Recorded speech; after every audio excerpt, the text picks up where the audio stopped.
یعنی شروع میں دنیا الگ میں الگ بھی کر دیا یہ جائے گا؟ 3 گروہ دنیا میں بھی موجود ہیں. آخرت خالی ظاہر ہونے کا مقام ہے. آخرت میں کوئی چیز بنے گی نہیں، یہ بات ذہن میں رکھیے گا. آخرت میں ہر چیز اپنی اصلی اور حقیقی شکل میں ظاہر ہوگی، نہ کہ بنے گی. صحیح یہ صحیح بہت امپورٹنٹ بات ہے یہ. اور جو صحیح. کچھ بھی بننا ہے نا وہ یہیں بننا ہے، اور یہاں بن رہی ہے. اور اسی لیے جو اہل بصیرت ہے اور اہل معرفت ہیں انہیں سب کچھ یہی نظر آ جاتا ہے. صحیح. آخرت میں جانے کی کوئی ضرورت نہیں ہے. وہاں ہاں ظہور ہے اپنی پوری آب و تاب کے ساتھ، اپنی پوری حقیقت کے ساتھ، اپنی پوری رانائیوں کے ساتھ یا پوری تباہیوں کے ساتھ. لیکن جنت یہی ہے، جہنم یہی ہے، سابقون یہی ہیں، اصحاب یمین یہی، سب کچھ یہی ہے. جنریشن کریشن اس دنیا میں ہے، نہ کہ وہاں پر ہے.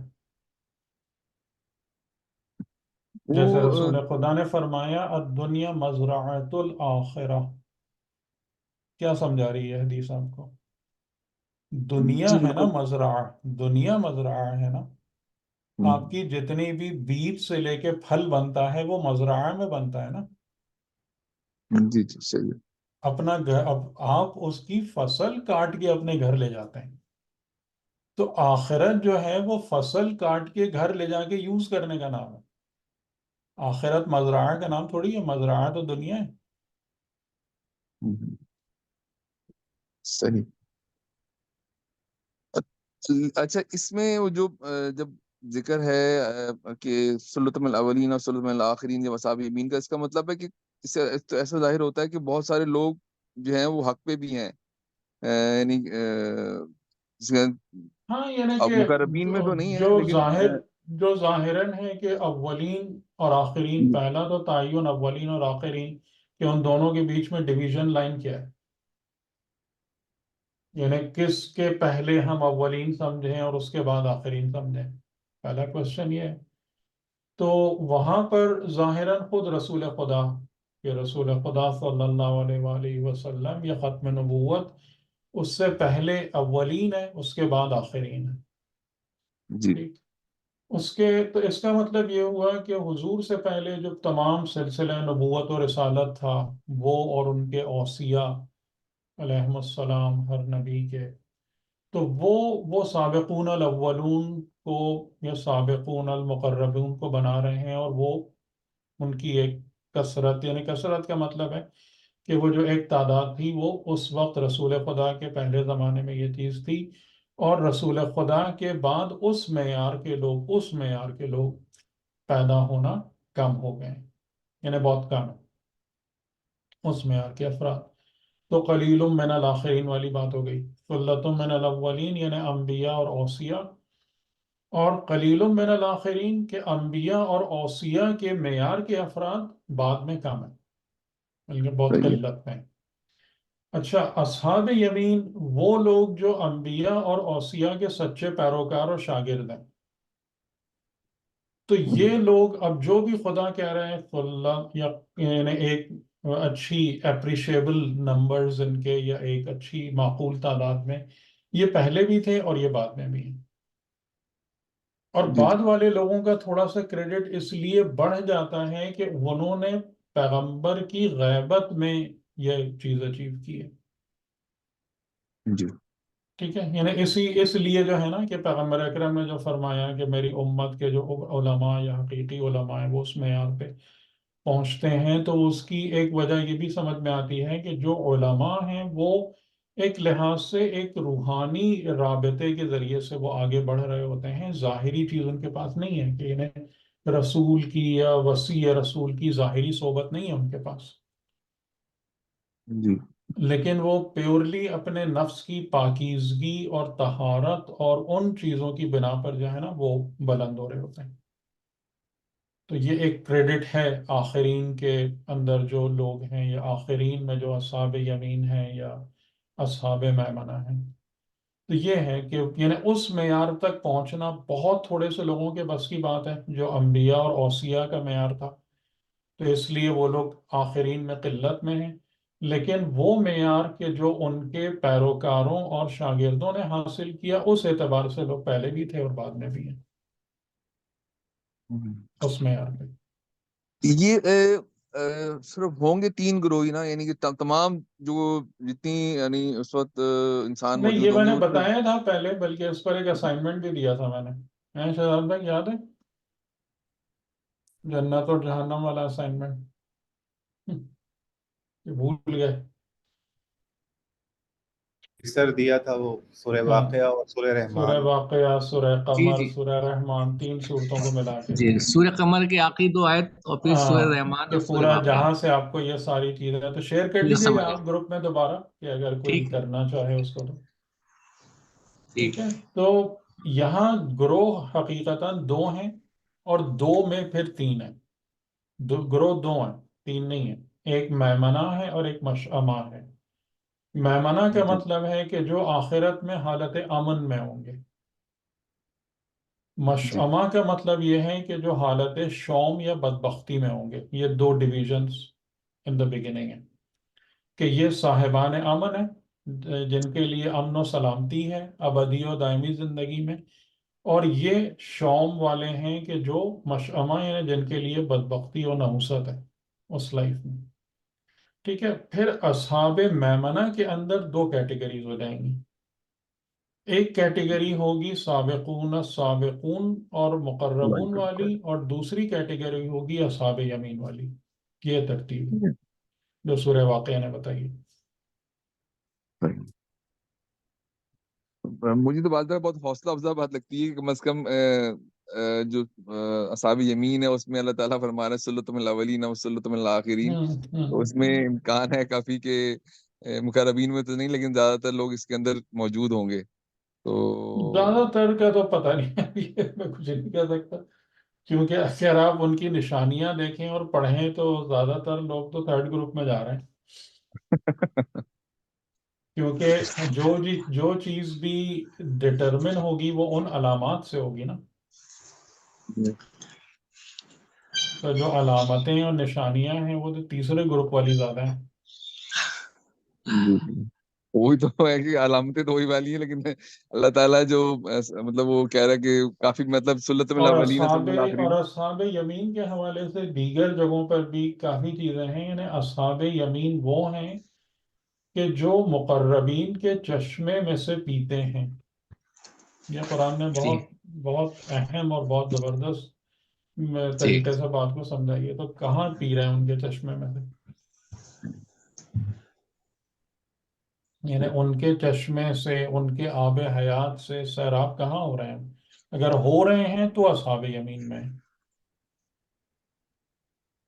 یہ مطلب خاص وہ اس علامت ہے جو دنیا میں قرآن بھی نے ہم ہو بتائی۔ رہے جی، اس دنیا میں بھی ہم ہو رہے ظاہر ہے دنیا ان میں ہی کے تو ہے، چشمے وہی سے، تو میں کہہ رہا ہوں کہ جو ہاں بھی بننا ہے وہ تو دنیا میں ہی بننا ہے نا۔ دنیا میں بننا، ہاں ٹھیک ہے دنیا میں بننا آخرت صحیح، میں تو کچھ بھی نہیں بننا، کچھ آخرت میں نہیں تو خالی ظہور ہے۔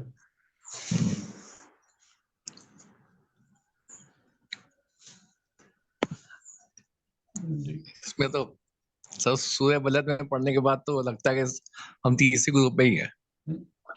ہاں، ظاہراً تو بات صحیح ہے، یا یہ کہ بالکل شروع میں سورہ بقرہ کے اندر بھی اگر آپ دیکھیں تو جو 3 گروپس بیان کیے ہیں نا، قرآن نے انسانوں کی گروپنگ تو بہت جگہ بیان کی ہے، کلاسیفیکیشن آف ہیومینٹی بہت جگہوں پر ہے، مختلف مختلف طریقوں سے۔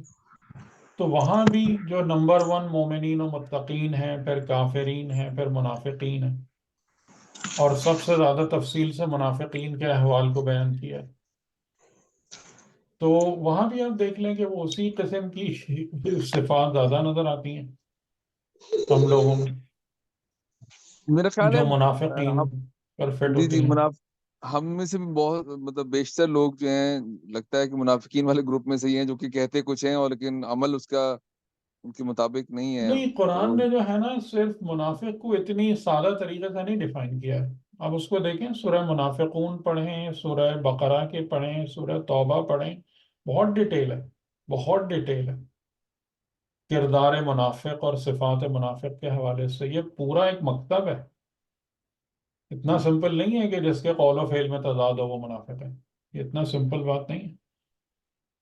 یعنی میں آپ کو دو ہی مثالیں دے دوں سورہ منافقون کی جو اس سے بالکل جدا گانا ہے. یحسبون کل صیحۃ علیہم، یہ منافقین کون ہیں کہ ہر جو آواز بلند ہوتی ہے یہ گمان کرتے ہیں کہ ان کے اوپر ہی کوئی مصیبت پڑ رہی ہے. آپ بتائیے ہمارے یہاں یہ چیز میں نے تو خود اپنی نظروں کے سامنے سے دیکھی ہے. جب وہ سپاہی صحابہ کی کلنگ ولنگ یہ تھی کہ ہر شخص اس طریقے سے ڈرا سہما بیٹھا ہوا ہے کہ جیسے بس میں اب گھر سے نکلا تو واپس آنا نصیب نہیں ہوگا. کہ وہ جو اعتماد تھا کہ زندگی جس نے دی ہے وہی لے گا جو چیز تھی وہ سب کا سب ہوا ہو گیا تھا اچھے خاصے لوگوں سے. یہ کہ ہر بلند یعنی جو چیخ جو آواز بلند یعنی کہ کوئی بھی سگنیفیکنٹ ایونٹ ہوتا ہے تو یہ ایسے ڈر سہم جاتے ہیں کہ جیسے بس اب ہم گئے ختم ہو گیا ہمارا کام. اس کی وجہ کیا ہے؟ توکل بخدا نہیں ہے، خدا پہ بھروسہ نہیں ہے. ٹھیک ہے، اب یہ آپ کہاں شامل کرتے ہیں منافق کی کوالٹی میں؟ یحسبون کل صیحۃ علیہم. ٹھیک، یہ ایک. اس کے بعد کہ اگر تم ان کو ظاہری طور پر دیکھو گے تو بڑا ان کا حسن و جمال نظر آئے گا، مطلب بڑا اسمارٹنیس اور بڑی شخصیت کا امپیکٹ دکھے گا تمہیں. وَإِن يَقُولُوا تَسْمَعْ لِقَوْلِهِمْ كَأَنَّهُمْ خُشُبٌ مُّسَنَّدَةٌ، لیکن جب یہ گفتگو کریں گے اور تم ان کی قول کو سماعت کرو گے، سماعت کا مطلب ہے اس میں غور کرو گے، اس کو کچھ سمجھنے کی کوشش کرو گے، اس کی ڈیپتھ میں جاؤ گے، تو وہ کیا ہے؟ کَأَنَّهُمْ خُشُبٌ مُّسَنَّدَةٌ، یعنی وہ لکڑیاں ہیں جن کو دیوار کے سہارے سے کھڑا کر دیا گیا. یعنی ان کی گفتگو ظاہراً لچھے دار ہوتی ہے، ظاہراً امپریسو ہوتی ہے، لیکن بے پایا ہوتی ہے، اس کی کوئی بیس نہیں ہوتی، وہ گفتگو کہیں پہنچاتی نہیں ہے انسانوں کو. یہ کہاں منافقین کی نشانیوں میں شامل کرتے ہیں؟ تو قرآن نے بہت تفصیل سے، کیونکہ رسول خدا نے بھی یہی فرمایا ہے کہ میری کمر انہی لوگوں نے توڑی ہے، میرا جو دین کے کام کو خراب کرنے والے ہیں یہی لوگ،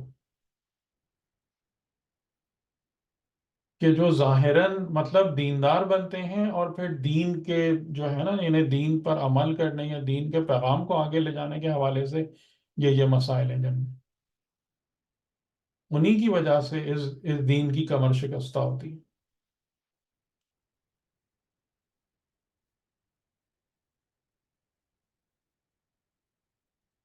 تو اس پہ بہت تفصیل سے گفتگو ہے. منافقت اور منافق والا جو فنومینن ہے اس بہت تفصیلی گفتگو ہے قرآن میں. جی، اور کیا حال ہے افروز بھائی؟ ہیں آج آگے؟ سر السلام علیکم، میں ہوں. جی سر. السلام جی. آپ بڑے خاموش خاموش ہیں پچھلے 4-5 نشستوں سے. اتنی سب اچھی سمجھ گفتگو گئے آپ ہیں؟ سنتا رہتا ہوں بس. سب سمجھ لیا آپ نے؟ نہیں نہیں، میں تو بس ایک سوال ذہن میں آ رہا تھا، اور شاید وہ ایک ہوں، لحاظ سے ابھی آپ نے آنسر دے بھی دیا اس کا، کہ وہ پچھلی درس میں گفتگو کی تھی کہ شیطان ہمیں جو ہے جس رستے سے جس حملہ کرتا ہے وہ خوف ہے، اور اس میں خوف خاص اور خوف خوف ہے اور فحشا ہے. اور فحشا ہے. جی. تو جیسے ابھی ہم یہاں پہ بھی اس خوف کی بات کر رہے تھے، توکل ہوں، خدا نہ ہونے کی وجہ سے ہوں، ہوں، منافق یہ سمجھتا ہے کہ جو بھی مصیبت آئی ہے بس اب اسی پہ پڑ گئی آ کر. ہوں، ہوں. تو خوف کی جو ہے کون کون سی اقسام زیادہ تر جو ہے وہ ہوتی ہے جس سے حملہ کرتا ہے یا جس سے بچنے کی ضرورت ہے؟ جیسے آپ نے بتایا تھا کہ وہ روزی کے معاملے میں یا اس طرح سے سیکیورٹی اینڈ رسک، یہ دو ہی خوف ہیں جو بنیادی طور سے انسانوں کو لاحق ہوتے ہیں. جان کا خطرہ. ہاں، یعنی جان اور مال، ہاں. جان اور مال یہ دو ہی چیزیں ہیں جن کو ذریعے سے وہ خوف دلاتا ہے. اور پچھلی دفعہ کسی نے بہت اچھا سوال کیا تھا کہ خوف کی بات جو ہے وہ تو خدا بھی کر رہا ہے، وَلَنَبْلُوَنَّكُمْ بِشَيْءٍ مِّنَ الْخَوْفِ وَالْجُوعِ. تو یہ تو ہم تو دونوں طرف سے پتہ کہ یعنی خوف جو ہے وہ شیطان کا بھی ہتھیار ہے، خدا اور بھی آپ خوف کے ذریعے سے خدا بھی آزما رہا ہے۔ تو اب ہم تو بہت ہی زیادہ مشکل میں پڑ گئے نا کہ اب پھر کیسے کاؤنٹر کریں اس خوف والے مسئلے کو۔ تو وہاں پر وہی ہے جو بات میں نے عرض کی تھی نا، کہ وہ آیت جو آپ کو حل بتا رہی ہے کہ قالوا انا للہ و انا الیہ راجعون، کہ خوف والی پرابلم جو ہے یا آزمائش کو آپ کاؤنٹر کر ہی نہیں سکتے جب تک انا للہ و انا الیہ راجعون والی حالت آپ کے اندر مضبوط نہ ہو، اور صفت صبر آپ کے اندر موجود نہ ہو۔ اس وقت تک آپ اس خوف والی حالت میں استقامت کا مظاہرہ نہیں کر سکتے۔ اور وہی جو بات ہوتی ہے نا جو ہم وہ کہہ رہے تھے، اور وہ اس پر بھی میں چپ ہی ہو گیا تھا، وہ سفلی اور جادو اور فلاں فلاں، کیونکہ مجھے ایسے ہی لگ رہا تھا کہ میں اپنا نقطہ نظر نہیں سمجھا پا رہا ہوں۔ تو وہاں بھی یہی ہوتا ہے کہ وہ تمام کی تمام چیزیں بھی جو ہے نا مسئلہ ولایت سے تعلق رکھتی ہیں۔ ٹھیک ہے، یہ بات ذہن میں رکھیے گا، وہ تمام معاملات مسئلہ ولایت سے تعلق رکھتے ہیں کہ جب انسان خدا کی ولایت سے باہر نکل جاتا ہے تو پھر شیطان کی ولایت میں چلا جاتا ہے، اور شیطان کی جب ولایت میں جاتا ہے نا تو اس نے تو پھر انہی طریقوں سے بموڑنا ہے نا انسان کو۔ وہ کون سا بندے کی فلاح اور صلاح چاہ رہا ہوتا ہے، کیونکہ اسی آیت میں سورہ بقرہ کی ہے نا کہ شیطان تم کو وعید دیتا ہے فقر کی، تم کو حکم کرتا ہے فحشاء کا، واللہ یعدکم منہ مغفرتا و فضلا، اور اس کے مقابلے میں خدا تمہیں اپنے مغفرت و فضل کا وعدہ کرتا ہے۔ واللہ واسع علیم، خدا کی قدرت میں وسعت ہے، وہ علم و حکمت کی بنا پر تم کو بلا رہا ہوتا ہے، لیکن تم اس کو سمجھنے کو تیار نہیں ہوتے۔ اگر خدا تم سے تھوڑا امتحان لیتا ہے، تم اس امتحان میں ڈر کے بھاگ جاتے ہو، کیونکہ تمہیں دنیا کے مزے اور دنیا کی لذتیں اتنی عزیز ہیں کہ تم جو ہے اس کے آگے تھوڑی سی بھی مشکل برداشت کرنے کو تیار نہیں ہوتے۔ تو وہی ہوتا ہے کہ پھر وہ جب ولایت شیطان میں انسان چلا جاتا ہے نعوذ باللہ، تو پھر تو کچھ بھی ہو سکتا ہے، تو کچھ بھی ہو سکتا ہے۔ جیسے وہی جو بات میں آپ سے کہہ رہا تھا کہ نور کی راہ ایک ہے، ظلمات بے شمار ہیں، اینی تھنگ کین ہیپن۔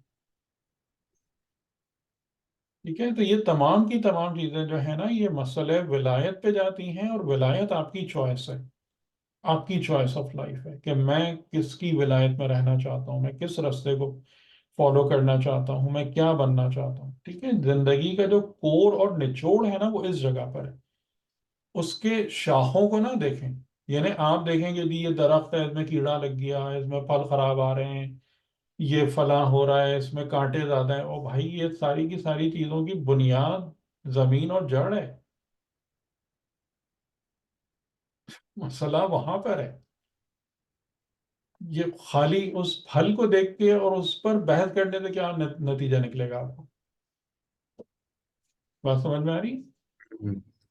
ٹھیک ہے، یہ سمجھ میں آ رہی ہے، بات بالکل صحیح بھی ہے کہ جو ولایت خدا رسول اور امام میں ہے اور صحیح راستے پر ہے، وہ چیزوں میں نہ پڑے گا اور نہ ہی اس کو اس سے کوئی نقصان ہوتا ہے۔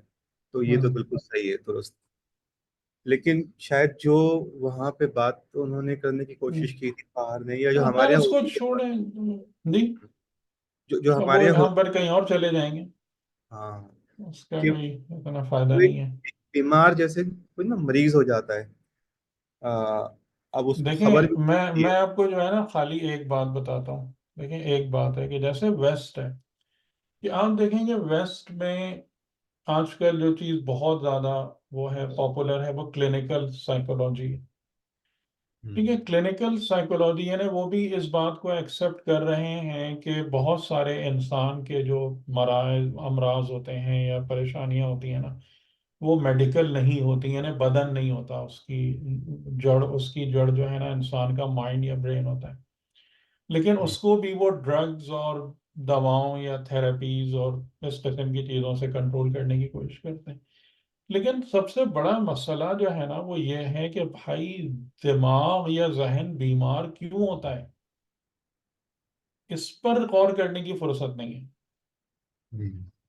ٹھیک ہے کہ آپ نے اگر ایک خاندانی نظام کو تباہ کر دیا ہے، آپ نے شہوتوں کو عام کر دیا ہے، آپ کو اچھی طرح پتا ہے کہ شراب کے کتنے نقصانات ہیں، آپ نے اس کو عام کر دیا ہے، اس کے بعد آپ رو رہے ہو کہ لوگ مینٹل ڈپریشن میں کیوں ہیں اور فرسٹریشن میں کیوں ہیں اور دماغی بیماریاں کیوں بڑھ رہی ہیں، اور آپ یعنی اس پر محنت کر رہے ہیں اس کے علاج پر، ان ذہنی امراض کے علاج پر. تو یہ کوئی تک ہے اس بات کا؟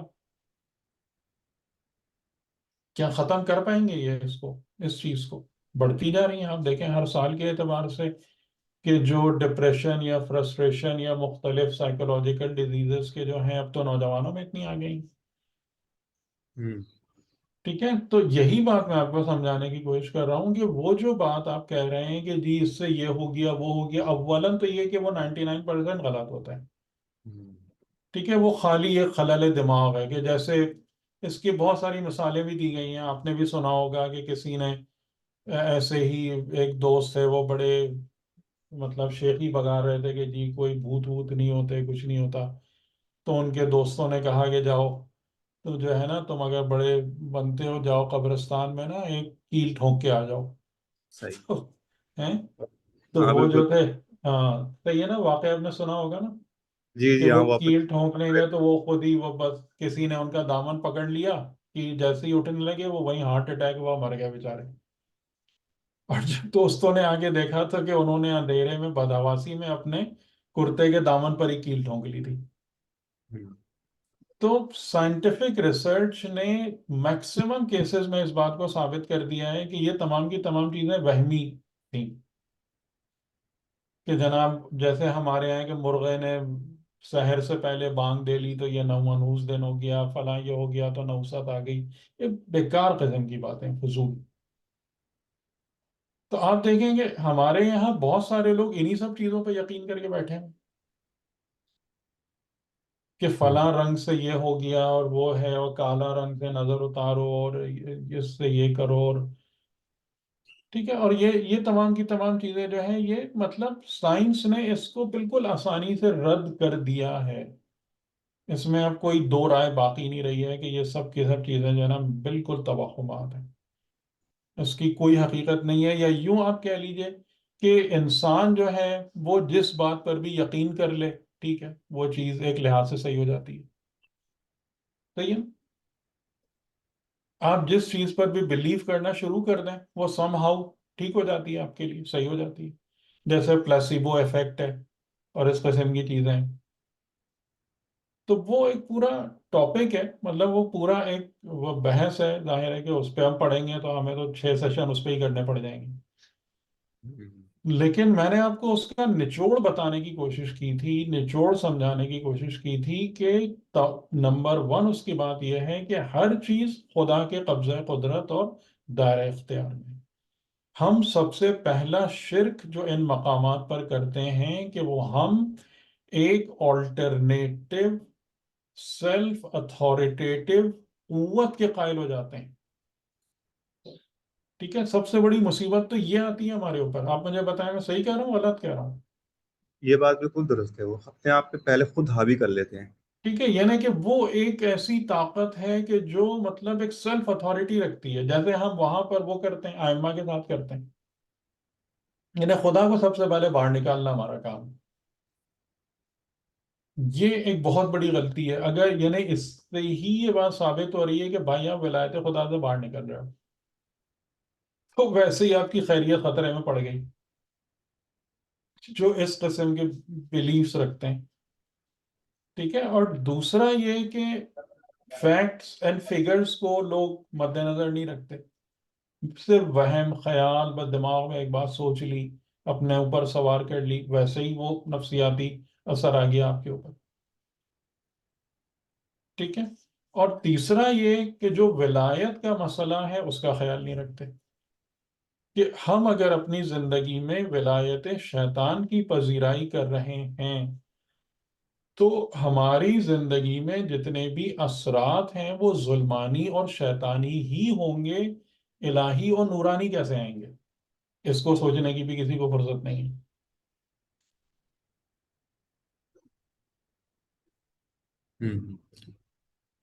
یہ بالکل صحیح ہے، اس میں یہ کوئی وہ یہ یہ یہ سارے وہ نکات ہیں جو اساسی ہیں، جو فنڈامنٹل ہیں۔ باقی تو ایفیکٹس جو ہوتے ہیں نا، ایفیکٹس تو بے شمار ہوتے ہیں نا چیزوں کے۔ ایفیکٹس پر اور انڈیویجول کیسز پر بات کریں گے تو تمہاری پوری زندگی گزر جائے گی۔ تو یہ اس چلے کے آتے ہیں حضرت جی۔ ٹریٹمنٹ کے حوالے سے جو ہے نا، شاید وہ مین کوشچن ہوتا ہے، کیونکہ ہم یہ فرض کر لیں چلیں یہ 0.1% بھی اگر احتمال ہے کہ ان سب چیزوں سے نکل گیا، تو جو واقعی میں بیچارہ پھنس گیا ہے اس کے پاس پھر ٹریٹمنٹ کے لیے کیا طریقہ ہوگا، کیونکہ وہ اس وقت مریض کی طرح سے، پیشنٹ کی دیکھیں، طرح سے۔ ٹریٹمنٹ کا دو ہی طریقے ہوتے ہیں، دو طریقے ہیں۔ نمبر ون یہ ہے کہ اس کو پرسکون کیا جائے حتی الامکان، ٹھیک ہے؟ یعنی کیونکہ جتنا بھی جو شیطانی اثر ہوتا ہے، کیونکہ یہ تمام کا تمام کھیل عالم خیال کا ہے، تو یہ سارا کا سارا کھیل عالم خیال کا ہے۔ جو شر وسواس خناس ہے نا، وسواس کہاں اثر انداز ہوتے ہیں؟ آپ کے عالم خیال پہ اثر انداز ہوتے ہیں، ٹھیک ٹھیک ٹھیک ہے؟ تو وہ وہاں پر وہ جو بھی ہے، اور شیطان کا، اور یہ صرف خالی یہ جادو وادو نہیں، ہر انسان کے ساتھ یہی ہو رہا ہے کہ جب شیطان اپنے وسوسوں کے تیر چلاتا ہے تو بیسیکلی وہ آپ کی قوہ خیال کو رانگ ٹریک پہ ڈالنا چاہ رہا ہوتا ہے، رانگ ٹریک پہ لے جانے کی اس کی پوری کوشش ہوتی ہے، ڈس بیلنس کرنا چاہ رہا ہوتا ہے۔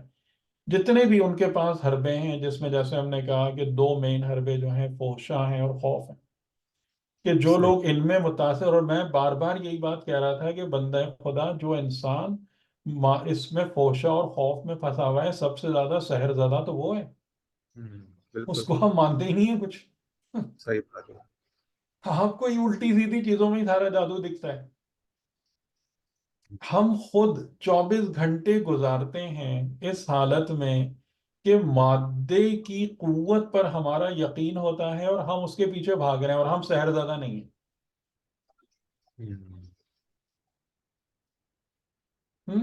ہمارے بالکل دماغ میں کوئی گرہ نہیں لگی ہوئی، کوئی عقد میری سوچ میں نہیں ہے، میں بالکل ٹھیک ہوں، میں بڑا مومن ہوں۔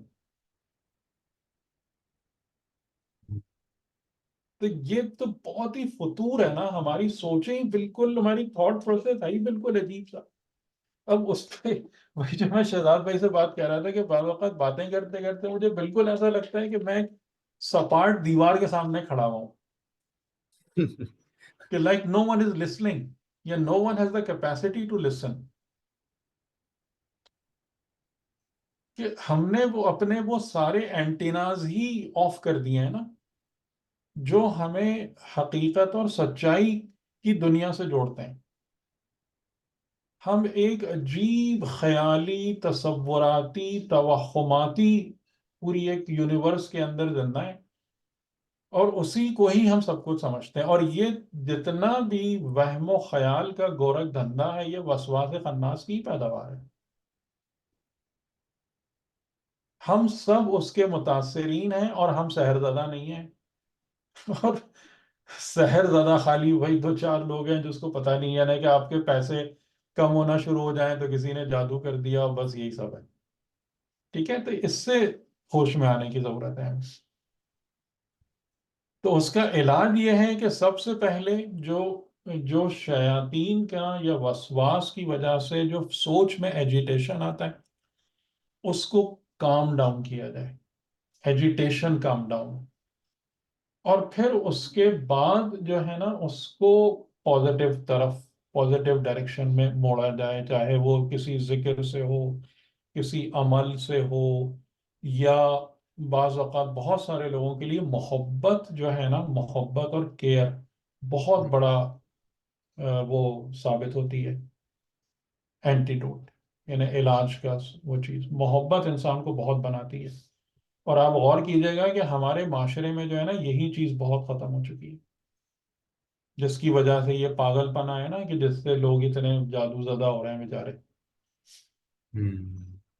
یعنی میں نے خود جو 2 دفعہ مجھے ہارٹ کی پرابلم ہوئی اور میں ہاسپٹل گیا، اور ظاہر ہے یہاں تو ہاسپٹل کا سارا حساب کتاب فری ہے. میں پاکستان میں تو آپ 2-2 ملین دیں اس علاج کے.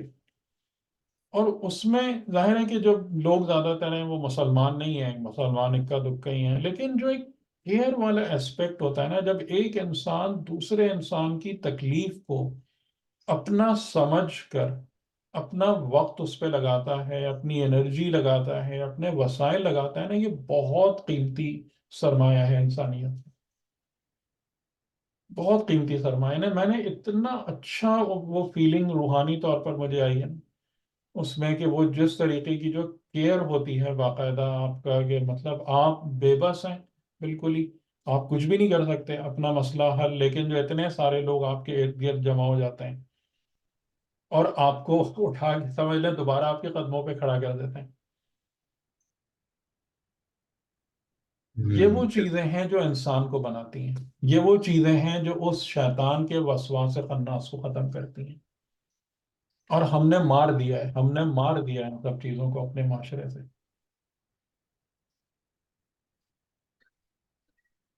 صحیح، بالکل صحیح بات. اور پھر اس کے بعد ہم روتے ہیں جادو. او بھائی جادو زدہ تو تم بہت پہلے سبھی معاشرے ہی سحر زدہ ہے پورا. سب کے دماغوں میں گریں لگی ہوئی ہیں، قلوب پہ مہریں لگی ہوئی ہیں. آپ کس جادو کو رو رہے ہیں؟ تو بس یہ ہے، اگر آپ لوگوں کو یہ بات سمجھ میں آ جائے تو الحمدللہ. بالکل صحیح، بالکل صحیح. اس میں حضرت موسیٰ کے بھی وہ آیات بھی ہیں جو ہم لاسٹ پہ پڑھ بھی رہے تھے، تو اس میں بھی ہمیں ذکر آئے گا. تو اچھا جی، چلے میں آگے بڑھتا ہوں، ٹائم ہمارا آج اچھا خاصا ہو گیا. تو جی ہم بالکل. آج ہم جادوگروں والے اس کو واقعے کو پورا کرنے کی کوشش کرتے ہیں انشاءاللہ تعالی. تو سورہ طٰہٰ سے ہم دیکھ رہے تھے، اور سورہ طٰہٰ میں ہم یہاں تک پہنچے تھے کہ حضرت موسیٰ نے ان سے پوچھا کہ تم ڈالو گے، انہوں نے کہا کہ آپ، ہاں، حضرت موسیٰ سے انہوں نے پوچھا کہ آپ ڈالیں گے یا ہم، تو حضرت موسیٰ نے کہا نہیں، بلکہ تم اپنا پہلا حربہ استعمال کرو. تو انہوں نے حربے کے طور پر حبالہم و عصیہم، یعنی رسیاں اور لکڑیاں پھینکی. اور وہ لکڑیاں جو تھیں اس نے کہاں پر اثر کیا؟ عالم خیال پر. جو وہی وسواس ہو، سحر ہو، جو بھی ہو، یہ عالم خیال کا کھیل ہے. تو الیہ ظاہراً حضرت موسیٰ کی طرف اشارہ ہے کیونکہ سنگولر ہے. تو ان کی طرف، ان کے عالم خیال میں انہیں کیا دکھا کہ اس کے سحر کے اثر سے کہ وہ لکڑیاں دوڑ رہی ہیں. اچھا، یہاں پر اس بات کو ذہن میں رکھیے گا کہ اس کا مطلب یہ نہیں ہے کہ وہ سحر زدہ ہو گئے یا سحر سے متاثر ہو گئے. یعنی مثال کے، میں اس کی ایک مثال آپ کو دوں کہ جیسے ایک ٹی وی اسکرین ہوتی ہے، ایک کارٹون آ رہا ہوتا ہے. آپ کبھی بھی دیکھتے ہیں کہ جب بچے بیٹھے ہوئے ہوتے ہیں کارٹون یا مووی میں، تو جو بچے ہوتے ہیں یا نابالغ عام طور سے لوگ ہوتے ہیں، وہ اس میں امرسڈ ہو جاتے ہیں، وہ اس کو پوری حقیقت کے طور پہ دیکھ رہے ہوتے ہیں. یہ بات آپ نے فیل کی ہے نا؟ ہم لوگ بھی ہم؟ دیکھتے کہ ہیں بالکل بچے. اس میں امرسڈ ہو جاتے ہیں لائک ریالٹی. ٹھیک بالکل ہے. ایسا ہی ہے. لیکن جو ایک با بصیرت انسان ہوتا ہے، ایسا نہیں ہوتا کہ اس کو وہ دکھ نہیں رہا ہے، لیکن اس کو پتا ہے کہ یہ ایک پردے پر نمودار ہونے والی تصویریں ہیں جس کے پیچھے حقیقت نہیں ہے. صحیح. ٹھیک ہے، یہ فرق ہوتا ہے. یعنی ایسا نہیں ہوتا ہے جہاں ہم کہیں گے یہ حضرت موسیٰ کو تو نظر ہی نہیں آنا چاہیے تھا. یہ والی بات نہیں ہے، کیونکہ انہوں نے لائک ایک چیز بلند کی عالم خیال کے لیے، تو ہر عالم خیال پر وہ چیز دکھے گی، اس پردے پہ نظر آئے گی. ٹھیک ہے. لیکن جو نائب ہے، جو نابالغ ہے، جو بے بصیرت ہے، وہ اسے حقیقت سمجھ کے اس میں امرسڈ ہو جائے گا. اور جو با بصیرت ہے وہ اس چیز کو ایسے دیکھے گا کہ یہ ایک پردے پر ابھرنے والی ایک تصویر ہے. آ رہا ہے فرق سمجھ میں؟ جب آپ عالم خیال کہہ رہے ہیں سر، ہوں ہوں تو عالم خیال سب کے لیے ایک ہے، چاہے وہ نبی ہو یا عام انسان ہو. ہاں لیکن اس کی طہارت سب کے لیے ایک نہیں ہے. ٹھیک ہے نا, بدن سب کا ایک ہی ہے نا. صحیح. یعنی رسول امام جیسے وہ کہہ رہے ہیں قل انما انا بشر مثلکم, جیسے تم بشر ہو, تمہارا بشری پیکر ہے, میرے پاس بھی بشری پیکر ہے.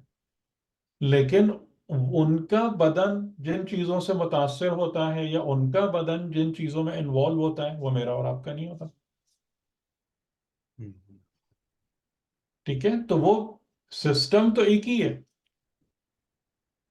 جس سے یعنی آپ سمجھ لیں کہ جو بحر وجود ہے وہ تو واحد ہے نا, ہم. سب اسی سے ہی فیضیاب ہو رہے ہیں نا, اس میں تو فرق نہیں ہے. اس میں جی سوری اس میں عالم خیال جو چیز کنفیوز کر رہی ہے وہ یہ ہے کہ ہم آپ سوچ سمجھ رہے ہیں اس کو, ہاں کہ جو ہم جو بات سوچ میں دسیوں دفعہ کہہ چکا ہوں کہ عالم خیال سوچ اور تصور نہیں عالم مثال.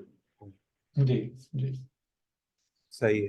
تو وہ عالم مثال میں انہوں نے یہ تبدیلی کی جس کو وہ سب دیکھ رہے تھے اس وجہ سے. ہاں, یعنی کہ یہ جو چیز خیال میں ہے کہ یہ انہوں نے ایک چیز, ایک تصویر ایسی اٹھائی کہ جو کہاں پہ جا کے امپیکٹ کر رہی ہے, عالم خیال میں امپیکٹ کر رہی ہے. ٹھیک ہے, تو اگر انسان واقعاً اس کا عالم خیال پاک ہے تو وہ اس کی حقیقت کے ساتھ اس کو دیکھے گا. تو یعنی جیسے مثال کے طور پر جناب مریم سلام اللہ علیہا کے لیے آیا کہ جب وہ جو بھی وجود تھا جو روح خدا تھی, فَأَرْسَلْنَا إِلَيْهَا رُوحَنَا فَتَمَثَّلَ لَهَا بَشَرًا سَوِيًّا. یہ قرآن کی پراسرار ترین آیتوں میں سے ایک آیت ہے کہ خدا نے اپنی روح کو ان کی طرف بھیجا جو متمثل ہوئی. ٹھیک ہے, یہ بہت ہی, میں تو اس کو کھولنے کی شاید جسارت بھی نہیں کر سکتا کہ کیا مطلب ہے. جو متمثل ہوئی مریم کے لیے ایک صحیح سالم بشر کی شکل میں. ٹھیک ہے, یہ تمثیل ہے, یعنی کہ ان کو جو انسان نظر آ رہا تھا وہ عالم خیال, کیونکہ عالم خیال عالم مثال ہے, تمثیلات ہیں وہاں پہ, تو وہ اس روح کی کیا تھی, وہ روح کا ظہور تھا ایک صحیح سالم بشر کی شکل میں. ٹھیک ہے, یہ عالم خیال ہے. بات تو آپ کو واضح ہو رہی, یعنی کہ جیسے انبیاء ہیں, بہت سارے اولیاء ہیں, وہ جب عالم بالا سے جو حقیقتیں نازل ہوتی ہیں وہ انہیں کہاں ریسیو کرتے ہیں, اس عالم خیال میں ریسیو کرتے ہیں بطور تمثیل.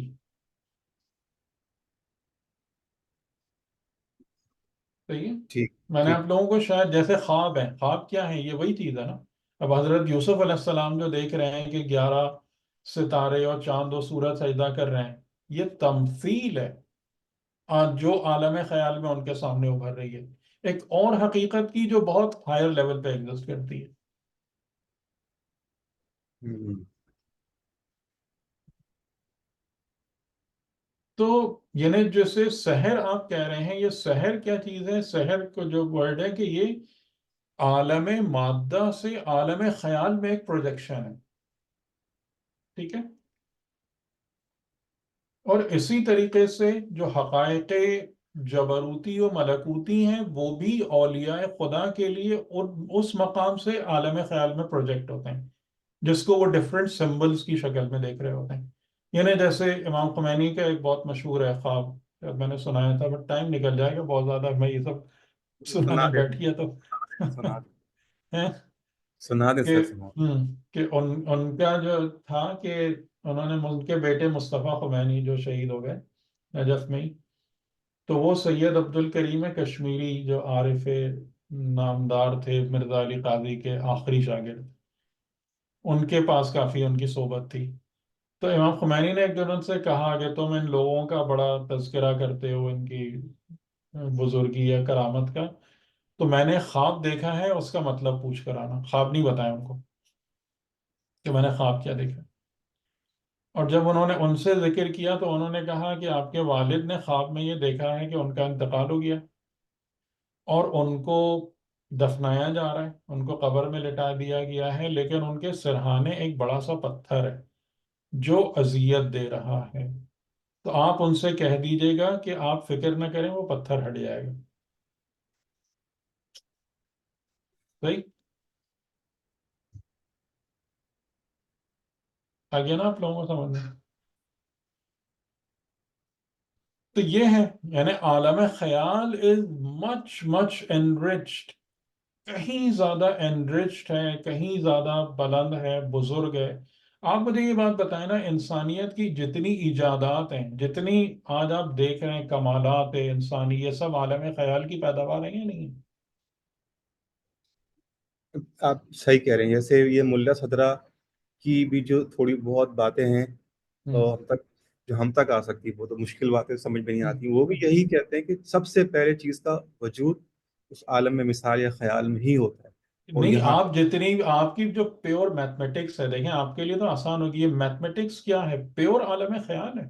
بالکل بالکل سارا بالکل آپ سارے میتھمیٹیکلی چیزوں کو ریزالو کیے بغیر آپ کوئی چیز ڈیزائن ہی نہیں کر سکتے. یہ جب بات تو تک آپ اس کو میتھمیٹیکلی سولو نہ کر لیں ہیں. بھائی عامر بھائی، اب تو انجینئر ہیں ماشاءاللہ. جی جی، میں تو ویسے ڈیزائن میں ہوں خود بھی، تو ہوں میں سمجھتا ہوں اس بات کو بڑی اچھی طرح کہ صحیح ہے نا، کہ جب تک آپ کہ آپ پہلے عالم ویژولائز نہیں کریں خیال گے. کے اندر ایک مسئلے کو حل کرتے ہیں جی جی جی، اور پھر ویژولائز عالم کرتے ہیں پہلے پھر. خیال سے عالم مادہ میں اس کو لے کر آتے ہیں. تو لیکن ہم افسوس افسوس افسوس کے اس شر وسواس خناس کی بنا پر ہم عالم مادہ میں ٹریپ ہو کے رہ گئے.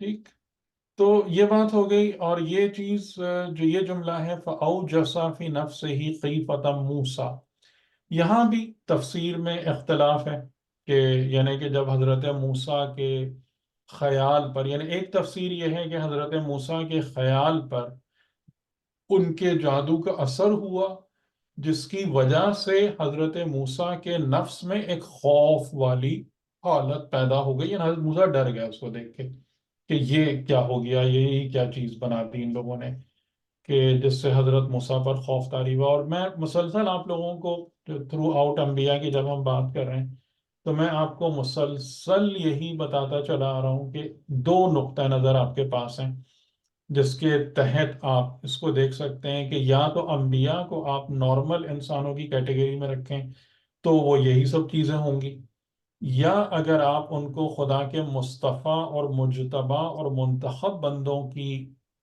صف میں رکھتے ہیں یا اس لحاظ سے دیکھتے ہیں تو ڈیفینیٹلی وہ عام انسانوں جیسے ایکشنز اور ریئیکشنز اور رسپانسز ان کے پاس نہیں ہیں. وہ یعنی ابھی جب ہم نے آیت بھی پڑھ رہے تھے کہ سابقون اور مقربون کا معیار اصحاب یمین سے اتنا بلند ہے، چہ جائے کہ عام آدمی، کہ ہم اپنے عامیانہ پرسپیکٹیو کے مطابق جو ہے نا ہم انبیاء کی چیزوں کو سمجھنے کی کوشش کریں.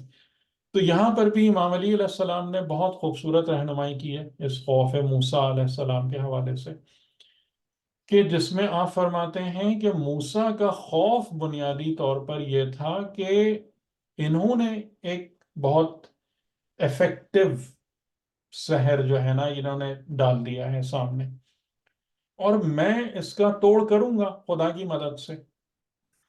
تو میرا کام جو ہے وہ اس کو بھی جادو نہ سمجھ لیا جائے، کیونکہ میں یہاں موجود ہوں ہدایت مردم کے لیے. یہ جو میں نے فرمائش کی تھی کہ اتنے سارے انسان جمع ہوں اور سب کے سامنے ہم مقابلہ کریں گے، تو یہ جادو کا مقابلہ جادو نہیں ہے جس کے لیے میں نے کہا تھا کہ ہاں تمام لوگ آئیں، بلکہ ان کی جو طاغوتی نظام ہے اس کو توڑ کر اور ہدایت انسانیت، یہ میرا پرپز ہے، اس کی لیے میری ماموریت ہے. تو یہ خوف تھا حضرت موسیٰ علیہ السلام کے نفس میں کہ یہ میں اگر تو یہ کہیں جادو بمقابلہ جادو کا منظرنامہ نہ بن جائے.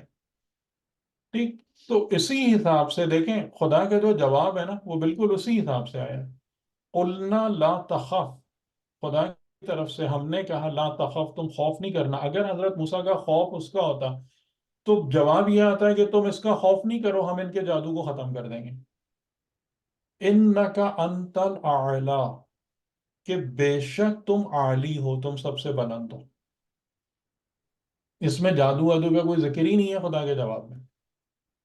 انک انت الاعلی، بے شک تم بلند ہو، یعنی بے شک جس پیغام کے ساتھ ہم نے تم کو بھیجا ہے، جو میسج دیا ہے وہ اعلیٰ ہے.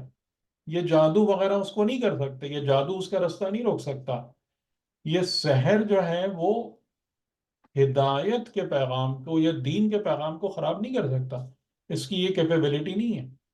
یعنی جیسے وہی جو قرآن کریم کی آیتیں ہیں کہ وَيَجْعَلُ الرِّجْسَ الَّذِينَ لَا يُؤْمِنُونَ وَيَجْعَلُ الرِّجْسَ عَلَى الَّذِينَ لَا يَعْقِلُونَ، یعنی یہ ایک رجس ہے، ایک نجاست ہے کہ جس میں وہ لوگ مبتلا ہو جاتے ہیں جو ایمان اور عقل کے دائرے سے باہر نکل جاتے ہیں.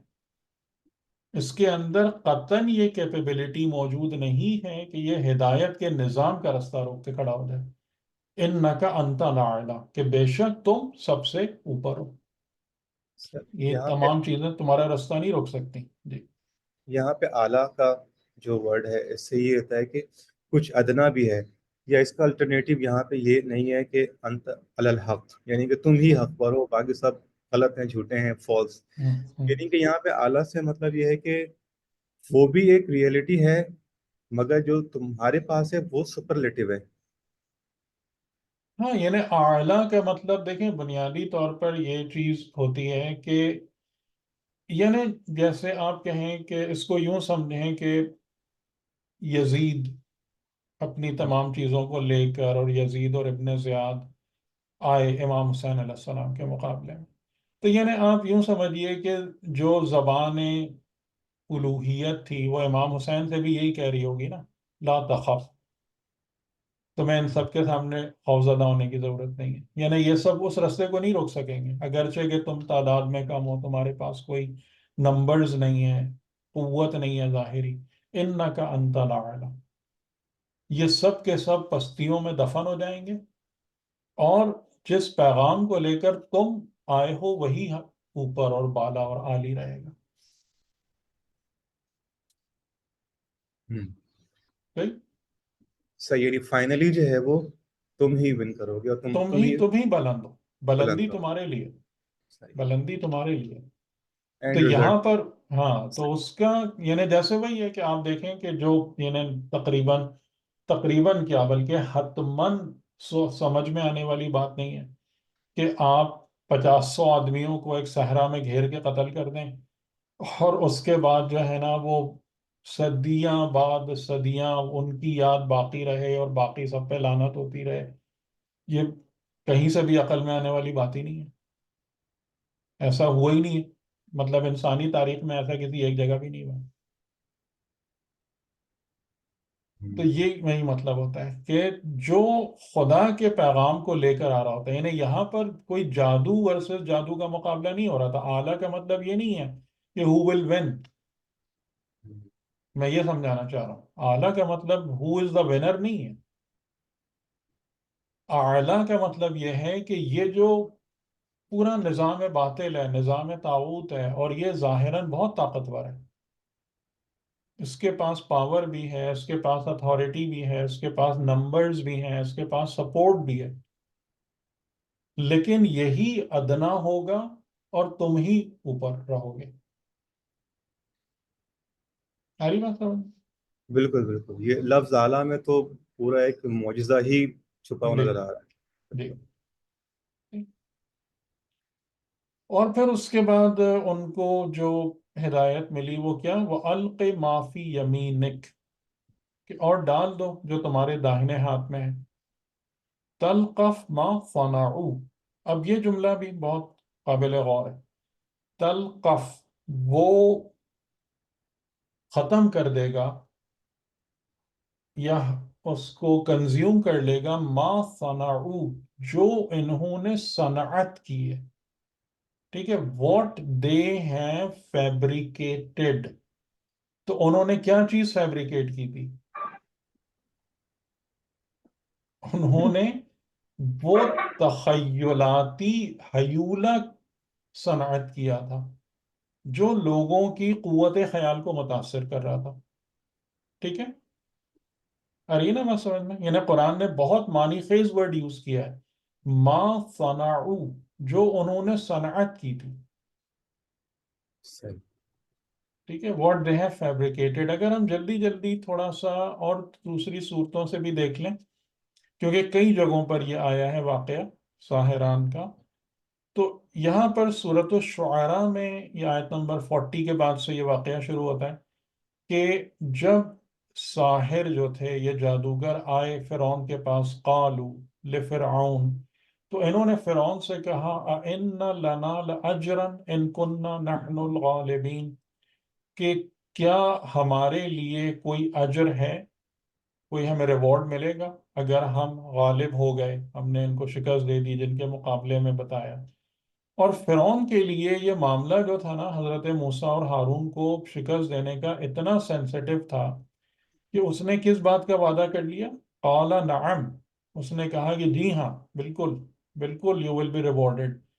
وَإِنَّكُمْ إِذًا لَمِنَ الْمُقَرَّبِينَ، اور اس صورت میں تم مقربین میں سے ہو جاؤ گے. یعنی وہ تو رب بنا بیٹھا تھا نا، تو اس کے تقرب کی بڑی اہمیت تھی کہ تم مقربین میں سے ہو جاؤ گے. اور مقربین یعنی کہ اب اتنا زیادہ، اب اس مائنڈ سیٹ کو دیکھیں کہ وہ خود اپنی ربوبیت یا اپنے جو حاکمیت کے زوم میں اتنا زیادہ مبتلا تھا کہ اس نے یہ تک بھی کہنے کی رحمت گوارا نہیں کی کہ تم میرے مقربین میں سے ہو جاؤ گے، بلکہ تم مقربین میں سے ہو جاؤ گے. بہت اچھی ٹھیک بات. ہے نا، یعنی کہ اور کوئی ہے ہی نہیں میرے علاوہ، ہے اور کون جس کے تقرب کو بافضیلت سمجھا جائے. ٹھیک ہے، یہ حال تھا. اور پھر قال لهم موسیٰ، ان سے موسیٰ نے کہا القو، اور پھر فَأَلْقَوْا حِبَالَهُمْ وَعِصِيَّهُمْ، وقالو، جب انہوں نے رسیاں اور لکڑیاں ڈالی تو کیا کہا؟ وقالو بعزت فرعون انا لنحن الغالبون. یہ وہاں پہ نہیں کہ فرعون کی عزت کی قسم، بے شک یقیناً ہم غالب ہیں. تو یہ یعنی کہ یہ، اور اس لحاظ سے جادوگروں کا ایمان لانا نا بہت بڑا میریکل ہے کہ آپ یہ یہاں پر سورہ شعراء کی والی آیت نا جادوگروں کی اسٹیٹ کو بتا رہی ہے کہ جناب پہلے جا کے فرعون سے اجر پوچھ رہے ہیں کیا ملے گا، اس نے کہا مقربین میں سے ہو جاؤ گے، تو ڈیفینیٹلی وہ بڑے خوش ہو گئے. انہوں نے کہا یہ تو بہت ہی زبردست چیز نصیب ہو جائے گی. اور پھر فرعون کی عزت کی قسم کھائی ہے وہ ڈالتے ہوئے کہ یقیناً ہم غالب ہیں. اور پھر جب موسیٰ نے اپنے عصا کو ڈالا، فَإِذَا هِيَ تَلْقَفُ مَا يَأْفِكُونَ، تو وہ جو تھا اس نے اس کو ختم کر دیا، یأفکون، جو انہوں نے افک کیا ہوا تھا. ٹھیک ہے، افک یعنی وہی افک، یہ افطرا جو ہے نا کہ وہی جو انہوں نے ڈھکوسلا بنایا ہوا تھا اس چیز کو. تو اس سے کیا بات واضح طور سے سمجھ میں آ رہی ہے کہ وہ رسیاں اور لکڑیاں ایکچولی سانپ نہیں بنی تھیں. صحیح ہے نا؟ عالم مادہ میں. ہاں، وہ نہیں بنی تھی. اچھا، اب یہ سورہ آراف کو دیکھ لیں 113 سے، کہ جب وہ جادوگر آئے فرعون کے پاس اور اس نے کہا قالوا ان لنا لاجرا ان كنا نحن الغالبین، یعنی وہی ہے کہ ہمارے لیے کوئی اجر ہے اگر ہم غالب ہو گئے. اس نے کہا کہ بے شک تم مقربین میں سے ہو جاؤ گے. اور پھر انہوں نے جب ڈالا تو اب دیکھیں یہاں پر اور اس کی ایکسپلینیشن آ رہی ہے. فَلَمَّا أَلْقَوْا سَحَرُوا أَعْيُنَ النَّاسِ، جادو کہاں پر ہوا؟ لوگوں کی آنکھوں پر. آنکھوں پر. ٹھیک، اب بات کلیئر ہوتی جا رہی ہے کہ وہ جو سحر تھا وہ لکڑی پہ نہیں تھا. جو میں آپ کو کہہ رہا ہوں کہ اس پر نہیں تھا سحر، سحر اس پردہ خیال پہ تھا. تو یہ انسان کی آنکھ کس چیز سے کنیکٹ ہوتی ہے؟ آپ اپنی آنکھ سے کیا دیکھتے ہیں؟ وہی دیکھتے ہیں جو آپ کے عالم خیال میں ہوتا ہے، جو آپ کے عالم خیال میں پروجیکٹ ہو رہا تھا. آپ کو یہ بات پتہ ہے نا؟ آپ آنکھ سے سامنے کا منظر نہیں دیکھتے، صحیح ہے جو بالکل. آپ کے اطراف کا جو امپیکٹ آپ کے عالم خیال میں جاتا ہے آپ اس کو دیکھ رہے ہوتے ہیں. اسی لیے بہت دفعہ پر ہمیں سامنے والی چیزیں رکھی ہوئی نظر نہیں آتی کیونکہ ہم نے اس کے بارے میں سوچا ہی نہیں ہوا ہوتا. صحیح. تو لوگوں کی آنکھیں، لوگوں کی نظروں پر انہوں نے جادو کیا. وَاسْتَرْحَبُوهُمْ، اور ان کو بہت زیادہ رہب، رہبہ جو ہے وہی جو راہب والی بات ہو رہی تھی، رہبہ کا مطلب ہوتا ہے خوف، رہبت و رغبت. ٹھیک ہے، یعنی رغبت کہ کوئی چیز آپ کو ایسی لگے کہ آپ اس کی طرف آگے بڑھیں. رہبت یعنی آپ کو ایک چیز اسکیری لگے کہ آپ اس سے دور بھاگیں، اس سے آپ پریشان ہو جائیں. وَاسْتَرْحَبُوهُمْ، اور ان کو رہبہ یعنی رہبت میں مبتلا کیا. وَجَاءُوا بِسِحْرٍ عَظِيمٍ، اور یہ سحر عظیم تھا. اور ڈیفینیٹلی یہ آسان کام نہیں ہے کہ لوگوں کی قوت خیال کو اتنے برے طریقے سے متاثر کر دینا، یہ بالکل نہیں. اور ایسا آج کل تو میں سمجھتا ہوں آلموسٹ ان ایگزسٹنٹ ہے. ٹھیک ہے، کہ یہ کام کیا انہوں نے، یعنی ان کے پاس جو سحر تھا، جو ان کے پاس سحر کی نالج تھی، وہ انہوں نے یہ کام کیا. اور یہی بات جو میں نے لکھی بھی تھی کہ یہ والا سحر آج کل کون دکھا رہا ہے؟ یہ وہ لوگ عامل کامل نہیں ہیں، یہ وہ بیکار ہے بالکل. یہ سحر یہ کس کے سائنس پاس ہے ہے، یہ والا؟ جی، سائنس ہے آج کل. میڈیا. سائنس اور ٹیکنالوجی. جی، سائنس، ٹیکنالوجی اور اس سے ریلیٹڈ جو چیزیں ہیں نا، یہ سحر اب یہ وہی ہے جو آپ یہاں دیکھ رہے ہیں کہ وہ جو چاہیں آپ کو دکھا دیتے ہیں، یا جو چاہیں آپ سے آپ کی سوچ میں ڈال دیتے ہیں، جو چاہتے ہیں آپ سے منوا لیتے ہیں. ایک ڈسٹنکشن ہے اس میں جو ہے بالکل واضح ہے، وہ یہ ہے کہ سائنس اینڈ ٹیکنالوجی کے جتنے بھی کام ہیں وہ وسائل کے بنیاد پر ہیں، مادہ کو استعمال کر کے کرتے ہیں.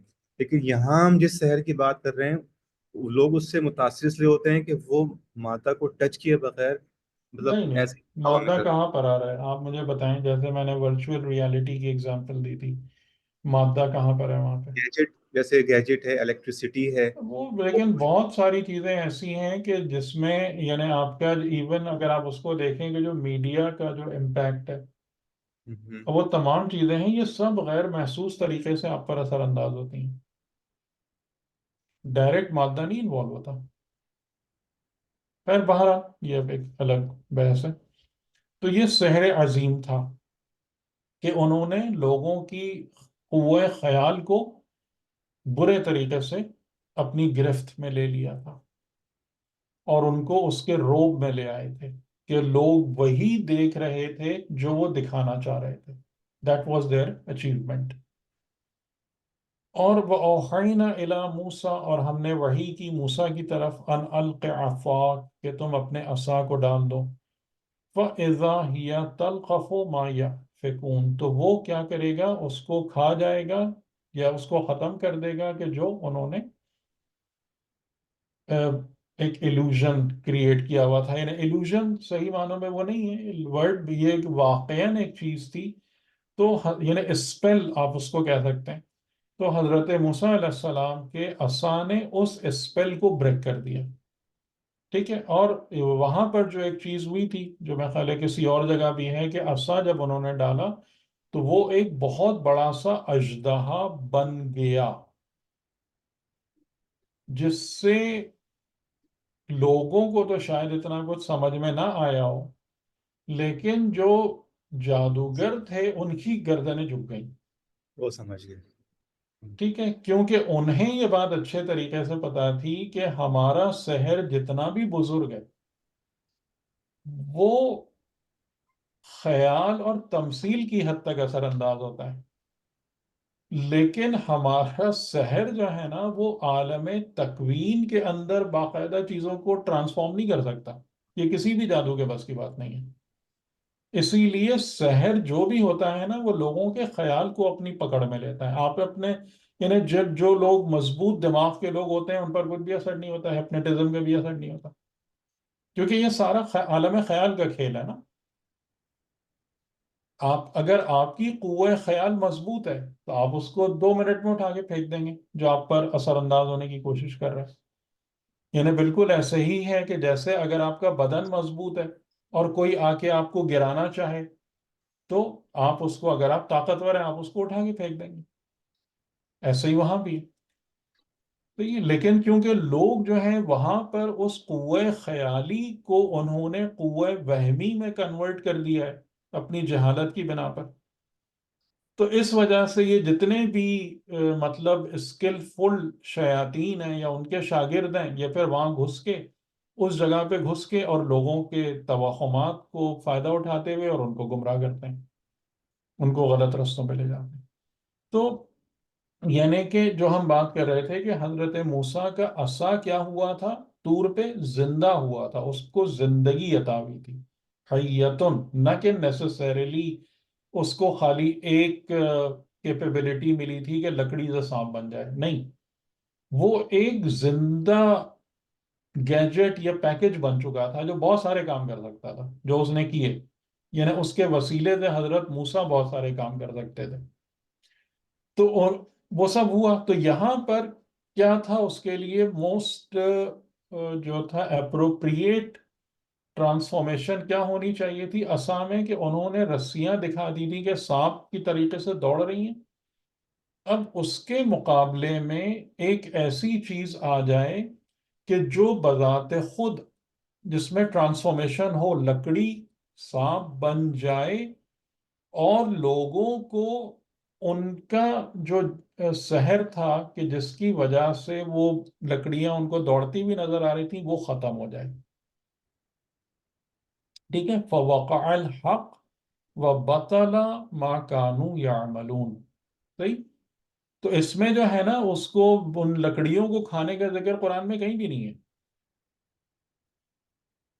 کہ اس افک کو، اس افتراء کو، اس فیبریکیشن کو ختم کیا، کہ جو انہوں نے لوگوں کے نظروں پر یا قوہ خیال پر جو اثر قائم کر دیا تھا اس کو توڑ دیا. تو حق واقع ہو گیا، وہ بطلا، اور باطل ہو گیا ما کانو، یعنی آپ دیکھیں باطل ہو گیا، جو وہ عمل کر رہے تھے وہ باطل ہو گیا. ٹھیک ہے. تو یہ قرآن واضح طور سے سمجھا رہا ہے، اور ہم پتہ نہیں کیوں یہ چیز لے کے بیٹھے رہتے ہیں کہ وہ جی سانپ اژدہا بن کے وہ سب کھا گیا ان کو اور یہ سب چیزیں. تو ایسا کہیں بھی نظر نہیں آ رہا. بطلا ما کانو یعملون، جو ان کا عمل تھا وہ باطل ہو گیا اور جو حق تھا وہ واقع ہو گیا. یعنی لوگوں کو نظر آنے لگا کہ یہ لکڑیاں ہیں، رسیاں ہیں، یہ کوئی سانپ نہیں بنا، کچھ نہیں بنا. اور اس کے مقابلے میں یعنی قدرت خداوندی سے وہ لکڑی جو تھی وہ چشم زدن میں آنن فانن ایک بہت بڑا سا اژدہا بن گئی. فَغُلِبُوا هُنَالِكَ وَانقَلَبُوا صَاغِرِينَ. تو یہ جتنے بھی تھے جو قسمیں کھا رہے تھے کہ یعنی فرعون کی عزت کی قسم، ہم غالب ہیں، وہ سب کے سب مغلوب ہو گئے اس لمحے میں. وَانقَلَبُوا، اور کیسے پلٹے، یعنی what was their eventual return؟ صاغرین. تو یعنی کہ صاغر چھوٹا ہو جانا. اب یہ چھوٹا ہو جانے کا کیا مطلب ہے؟ چھوٹے ہونے کا کیا مطلب ہے؟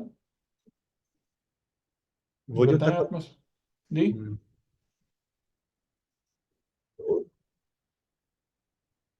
جی بتائیے. یعنی ان کا قد، جو اپنے آپ کو بہت قداور سمجھ رہے تھے، اپنے کو بڑا بزرگ سمجھ رہے تھے، خدا نے کیا کہا تھا؟ اِنَّكَ أَنْتَ الْأَعْلَى.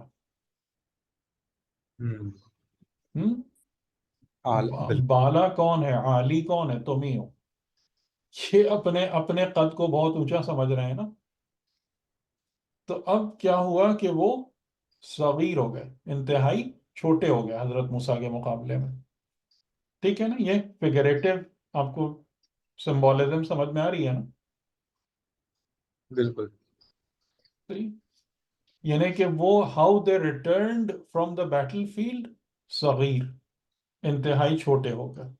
اور حضرت موسیٰ کیسے واپس آئے؟ عالی، اعلیٰ ہو کر، بلند و بالا، قداور ہو کر. اس طریقے سے یہ معرکہ ختم ہوا. لیکن اس میں دیکھیں اب حضرت موسیٰ علیہ السلام، اب یہ معجزہ الہی ہے واقعاً، یہ بہت امیزنگ ہے. شاید میں مطلب یہاں پر یہ بات کہتا ہوں کہ آپ لوگوں نے اس طریقے سے کبھی نہیں سوچا ہوگا. یہ معاف کیجیے گا، بعض اوقات اس قسم کی باتیں کہنے کا دل چاہتا ہے کہ کیسا معجزہ ہے یہ کہ دیکھیں موسیٰ علیہ السلام جیسی شخصیت اس خوف میں مبتلا ہو گئی تھی کہ کہیں ہدایت اور جادو انٹر مکس نہ ہو جائے. اور خدا نے کیا کام کیا ہے کہ ان جادوگروں کو ہدایت تک پہنچا دیا. باقی تو اطراف میں سے کسی نے سمجھا یا نہ سمجھا ہو، اس کا ہمارے پاس کوئی ریکارڈ نہیں ہے، ظاہراً نہیں سمجھا جو قوم فرعون تھی. لیکن جو اصل پورا فتنہ کھڑا کر رہے تھے، جو پورا فتنہ گر تھے، جو مطلب اس جگہ پہ تھے کہ فرعون کے وعدہ تقرب پہ خوش تھے، جو عزت فرعون کی قسمیں کھا رہے تھے، وہ سجدے میں گر پڑے. یہ بہت بڑا معجزہ ہے. اور یہی خدا نے کہا تھا تم اس کی فکر نہ کرو، یہ سنبھالنا ہمارا کام ہے. صحیح ہے نا؟ کہ ہم جو اکثر ایک کام کرتے ہیں نا کہ خدا کے کام اپنے پاکٹ میں ڈال لیتے ہیں اور اپنے کام پتہ نہیں کس پہ چھوڑ دیتے ہیں. تو یہی بات انبیاء کو ہمیشہ کہی گئی کہ تم اپنا کام کرو. اور ظاہر ہے کہ وہ اپنا ہی کام کر رہے تھے، لیکن ان کے لیے یہ ایک خوف والی بات تھی کہ یہ کہیں مکس نہ ہو جائیں، کہیں گنجلک نہ ہو جائیں یہ دونوں چیزیں. کہ جادو اور پیغام ہدایت جو ہے نا، یعنی پیغام ہدایت کا مطلب ہے اللہ کی بندگی کی طرف دعوت دینا، یہ مکس نہ ہو جائے. اور خدا نے کیا معجزہ دکھایا کہ وہی جادوگر جو یہ سارا سحر کا پورا کھٹراگ لے کر آئے تھے، وہ سجدے میں گرے، ان کو ہدایت نصیب ہوئی. انہوں نے حق اور باطل کو ایک دم کلیئر اور ڈسٹنکٹ حالت میں اس کا مشاہدہ کر لیا. ہے یہ بہت بڑا معجزہ یہ نہیں؟ بالکل. تو یہ نا، یعنی کہ جب حضرت موسیٰ علیہ السلام جیسی شخصیت پریشان ہو گئی تھی کہ کیا ہوگا، اور وہاں سے جو اس کا نیٹ آؤٹ کم نکل کر آیا وہ یہ نکل کر آیا. وَأُلْقِيَ السَّحَرَةُ سَاجِدِينَ قَالُوا آمَنَّا بِرَبِّ الْعَالَمِينَ رَبِّ موسیٰ وہارون. اور اس میں جو ایک آپ اگر انشاءاللہ آپ لوگ معرفت نماز رکھتے ہیں تو نماز کی معرفت کے اندر جو ایک چیز ہے وہ یہ کہ نماز ایک پروگریشن ہے. تکبیرۃ الاحرام سے لے کر حالت سجدہ تک ایک پروگریشن ہے کہ انسان جب پہلے قیام کی حالت میں آتا ہے اور یعنی ایک لحاظ سے خدا کے روبرو ہوتا ہے، اور پھر جب وہ ذکر کرتا ہے تو پھر وہ اس حالت پہ باقی نہیں رہ سکتا، اس پر عظمت الہی کا اثر قائم ہوتا ہے تو وہ جھک جاتا ہے، اپنی گردن اور کمر کو خدا کی بارگاہ میں جھکا کر کہتا ہے سبحان ربی العظیم و بحمدہ. اور پھر اس حالت عظمت و جلالت کو بھی برداشت نہیں کر پاتا تو وہ اپنے تمام اعضائے ادراکی کو، یعنی اپنے تمام جو عمل اور ادراک کے اعضاء ہیں، اپنے سر ہے، سر پرغرور، ناک، سب کو خاک پر رکھ کر کہتا ہے سبحان ربی الاعلیٰ و بحمدہ، کہ جو کہ بندگی کی آخری اور انتہائی منزل ہے. جب یہ جادوگر ایمان لائے تو چھوٹتے ہی کس منزل تک پہنچے؟ بندگی کی اعلیٰ ترین منزل، یہ قیام اور رکوع سے ہو کے نہیں، براہ سجدے میں راست ڈائریکٹ. سجدے میں گئے، براہ راست سجدے میں گئے. تو یہ یعنی واقعاً یہ ہماری عقلوں سے باہر ہیں یہ باتیں کہ یہ کیسے ہوتی ہیں، یہ سب کچھ کیسے ہوتا ہے کہ ابھی 10 منٹ پہلے یا آدھا گھنٹہ پہلے کہہ رہے ہیں فرعون کی عزت کی قسم، اور ابھی جو ہے وہ اس جگہ پر ہیں، اس جگہ پر آ گئے ہیں، یا اس طریقے سے انہوں نے ہدایت کے پیغام کو جذب کر لیا ہے کہ ساجد ہو گئے ہیں، ساجد ہو گئے ہیں. ٹھیک ہے، یعنی ساجد کا مطلب خالی سجدہ کرنا نہیں ہے، بلکہ سجدے کو سجدے والی حالت میں آ جانا ہے. قالو، اور انہوں نے کیا کہا؟ آمنا برب العالمین، ہم رب العالمین پر ایمان لائے، رب موسیٰ و ہارون۔ اچھا، یہاں پر آپ لوگوں کو یاد ہے نا، میں نے آپ لوگوں کو بتایا تھا کہ اس جگہ پر ہمارا کلمہ بھی ثابت ہوتا ہے، کہ جو بہت سارے لوگ کہتے ہیں نا کہ آپ قرآن میں اپنا کلمہ دکھائیے، علی ولی اللہ کہاں سے لے آئے آپ؟ تو یہ جو قرآن کریم کی یہ ہیں، اور اس میں جو موسٹ انٹرسٹنگ ہے کہ 3 یا 4 جگہیں جہاں پر، میرے خیال ہے 4 جگہیں جہاں پر جادوگروں کے ایمان لانے کا، دیکھیں یہ سورہ شعراء، رب آمنا برب العالمین، رب موسیٰ و ہارون، سورہ طٰہٰ فَأُلْقِيَ السَّحَرَةُ سُجَّدًا قَالُوا آمَنَّا بِرَبِّ ہارون و موسیٰ۔ ٹھیک ہے، ہر جگہ پر ہارون موسیٰ ایمان کے کتنے پلرز ہیں؟ تین ایمان کے کتنے پلرز ہیں؟ 3۔ تین رب پر ایمان، پیغمبر پر ایمان، اس کے وصی پر ایمان۔ ٹھیک ہے، تو یہ یعنی یہاں سے وہ آپ کا جو کلمہ ہے نا، بالکل قرآن کی نص اور دلیل سے ایگزیکٹ ثابت ہوتا ہے، کیونکہ ایک جگہ بھی ایسی نہیں ہے کہ جہاں پر قرآن نے ان کے ایمان لانے کا ذکر کیا ہو اور خالی اللہ پر ایمان کی بات کی ہو یا موسیٰ پر ہو گیا، ایک جگہ بھی ایسی نہیں ہے۔ اور یہ بالکل لاجیکل ہے، ٹھیک ہے، یہ لاجیکل ہے، یہ کوئی بحث وہ نہیں ہے کہ یہ میری بات تیری بات والی بحث نہیں ہے، بالکل لاجیکل ہے۔ کیونکہ جب خدا پر ایمان ہے تو خدا پر ایمان کے لیے، خدا پر ایمان کیسے لائیں بھائی؟ خدا پر ایمان تو وہ بھی ہے جو بت کو سجدے کر رہا ہے، جس نے پتھر کا صنم بنایا ہوا ہے، جو آسمان کے چیزوں کو پوج رہا ہے، وہ سبھی کسی نہ کسی خدا کو مان رہے ہیں۔ میں کس طریقے سے خدا کو مانوں؟ تو آپ کو ایمان بالرب کے لیے ایک ریفرنس چاہیے، ایک ماڈل چاہیے، اور وہ ماڈل آپ کو کون فراہم کرتا ہے؟ ذات رسول، کہ میں خدا کو ایسے یعنی اگر ہم یہی کلمہ آج ہم پڑھیں گے تو ہم کہیں گے کہ میں ایمان لایا عالمین کے رب پر، جو رب محمد ہے نا، کیونکہ ہمارے لیے مین ریفرنس کون ہے؟ ذات گرامی ہے، پیغمبر اکرم، جو رب محمد ہے۔ لیکن میں خالی محمد پہ رک کیوں نہیں سکتا؟ اس لیے نہیں رک سکتا کہ محمد الرسول اللہ کی اتباع کرنے والوں میں بھی فرق ہے۔ آ رہی بات سمجھ میں؟ بالکل صحیح بات ہے۔ یعنی جس طریقے سے کہ خدا کو ماننے والوں میں تفریق ہے، اور ایک بہت ہی وسیع تعداد ہے جو الگ الگ طریقوں سے خدا کو مان رہی ہے، تو جیسے آپ کو اپنے ایمان کی ڈکلیریشن میں یہ کہنا پڑے گا کہ میں ان میں سے کسی کے طریقے سے بھی خدا کو نہیں مانتا، میں خدا کو فقط اور فقط محمد الرسول اللہ کے طریقے پر مانتا ہوں۔ تو لیکن جب محمد الرسول اللہ کی پیروی اور اتباع میں بھی ڈفرینسز جنریٹ ہو رہے ہیں، تو وہاں بھی آپ کو ایک ڈسٹنکٹیو پرسنالٹی کا لانا ضروری ہو جائے گا، کہ میں محمد الرسول اللہ کی اتباع ہر ایک کے طریقے سے نہیں کرتا، فقط اس راہ سے کرتا ہوں جو امام علی علیہ السلام نے جس طریقے سے رسول کی اتباع کی۔ تو یہ لاجیکل ہے یا نہیں؟ بالکل لاجیکل ہم؟ ہے، ٹھیک بالکل ہے ہے، نا؟ تو یہ بالکل۔ تو اس یہ نہیں کہ آپ اگر خالی محمد الرسول اللہ پہ رک جائیں گے پھر وہی مسئلہ کھڑا ہو جائے گا، کہ اگر آپ خالی لا الہ الا اللہ پہ رک جائیں گے تو بھائی تم کس طریقے سے، الہ کون ہے، کیا ہے، اس کی خصوصیات کیا ہیں، اس کی صفات کیا ہیں، اس سے تعلق کیسے پیدا ہوگا، اس کی بندگی کیسے ہوگی، اس کی بات کیسے پہنچے گی، کیسے مانی جائے گی، 10 سوال کھڑے ہو جائیں گے۔ تو خالی الہ کا نام لینے سے تو مسئلہ حل نہیں ہوتا۔ تو وہاں پر پھر رسول کی ذات آتی ہے سامنے، کہ ہم الہ کو کس طریقے سے مانتے ہیں؟ جیسے ابراہیم، جیسے موسیٰ، جیسے عیسیٰ، جیسے محمد۔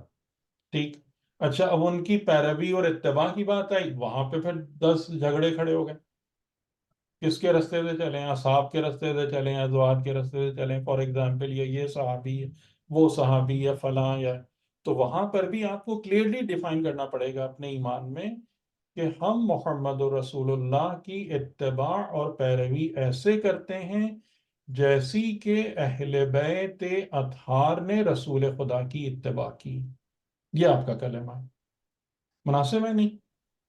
جی بالکل، جیسے اب حدیث جب کہ حدیث منزلت بھی ہمارے پاس موجود ہے اس میں، تو اس کے ہوتے ہوئے تو بالکل کلیئر ہے کہ حدیث منزلت موجود ہے ٹھیک ہے ہمارے پاس. ٹھیک ہے نا. تو یہ بات آپ کو سمجھ میں آ گئی نا کہ یعنی یہ خود ہمارے لیے بھی ضروری ہے. ہم بھی نہیں سوچتے نا اس طریقے سے. ہم بھی تو خالی کلمہ پڑھ کے بیٹھ جاتے ہیں بس. لیکن ہم کلمے کے تینوں پلرز پہ کتنا غور کرتے ہیں کہ اس کی کیا سگنیفیکنس ہے. یہ جو 3 جملے آپ کہتے ہیں اس کی اہمیت کیا ہے. ہر جملے کی اپنی ایک الگ اہمیت ہے. ٹھیک. تو آپ کے یعنی خود قرآن کریم جو ہے وہ بتا رہا ہے کہ ایمان 3 ستونوں پر کھڑا ہوتا ہے. جو بھی حقیقی ایمان ہے اس کے 3 پلرز ہوتے ہیں جس کے ساتھ جس کی بنا پر پھر وہ ایمان آپ کا مضبوط ہوتا ہے, محکم ہوتا ہے, آپ کو ہدایت پرووائڈ کرتا ہے, کسی نجات تک آپ کو لے کے جاتا ہے. ٹھیک ہے, چلیں پھر اب تھوڑا سا وہ رہ گیا, انشاءاللہ اس کو اگلی دفعہ پورا کرتے ہیں. یعنی وہ جو ان کے عذاب والی بات ہے اور ان کو سزا دینے والی بات ہے, کیونکہ وہ بھی تھوڑا سا ایک تفصیلی ٹاپک ہے. سر ایک سوال تھا یہاں پر کہ فرمائیے. ابھی جو ہم شروع سے بات کر رہے ہیں کہ 2 پارٹس میں سے ہم نے پہلے سلیکٹ کرنا ہوتا ہے اور اس کے بعد تمام راہیں اسی کی مناسبت سے بنتی جاتی ہیں. جی. تو اب یہاں پر جو جادوگر تھے وہ تو طاغوتی لشکر میں شامل تھے, تو ان کا پاتھ ڈیسائیڈڈ تھا. پھر اچانک منقلب ہو جانا, اور وہ بھی جیسے آپ نے بتایا کہ ڈائریکٹ نہ رکوع نہ قیام, ڈائریکٹ ساجدین والی سچویشن پر آ جانا. تو جب انہوں نے اپنا وہ پاتھ طاغوتی چنا ہوا تھا تو پھر آل آف اے سڈن مطلب کیسے تو یہ تو ڈیسائیڈ ہو تقدیر گیا؟ ہے نا, وہ قضا نہیں ہے نا. میں نے یہ بھی تو سمجھایا تھا کہ وہ تقدیر ہے نا. صحیح. تقدیر جی میں آپ جی کے پاس اپرچونٹی اور فلیکسیبلٹی موجود ہے نا. لیکن جی. یہ جی it is nothing short of a miracle. یعنی آپ اس کو کوئی عادی چیز نہ سمجھیے گا. اٹ از صحیح. Nothing short of a miracle. اور اس کی جو میں اگر اس کو تھوڑی سی انالیسس کرنے کی کوشش کروں تو 2 اشارے ہمیں ملتے ہیں خود قرآن کی آیتوں سے ان کے بارے میں. کہ پہلا تو یہ ہے کہ یہ اپنے یعنی جاؤ بسحر عظیم کا مطلب یہ ہے کہ یہ اپنے فن اور ہنر میں بہت ہائی لیول پہ تھے. اچھا, اور جی قرآن جو ہے نا وہ سحر کو بہرحال علم قرار دے رہا ہے. ٹھیک ہے, یعنی علم ہے جو غلط ڈائریکشن میں یوز ہوتا ہے, لیکن علم ہے.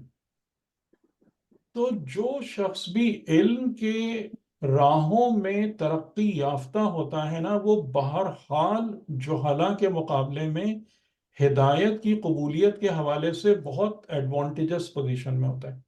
یہ بات ایگری کر رہے بالکل بالکل بالکل ہیں؟ صحیح بات. صحیح. ٹھیک ہے, جی ایک یہ اشارہ ہمیں مل رہا ہے جو چیز ان کے حق میں جا رہی تھی کہ یہ اپنے علم کے حوالے سے یہ بہت بلند معیار پہ تھے. دوسری بات کہ جب یہ حضرت موسیٰ کے سامنے آئے تو انہوں نے حضرت موسیٰ کو فوراً زیر کرنے کی کوشش نہیں کی.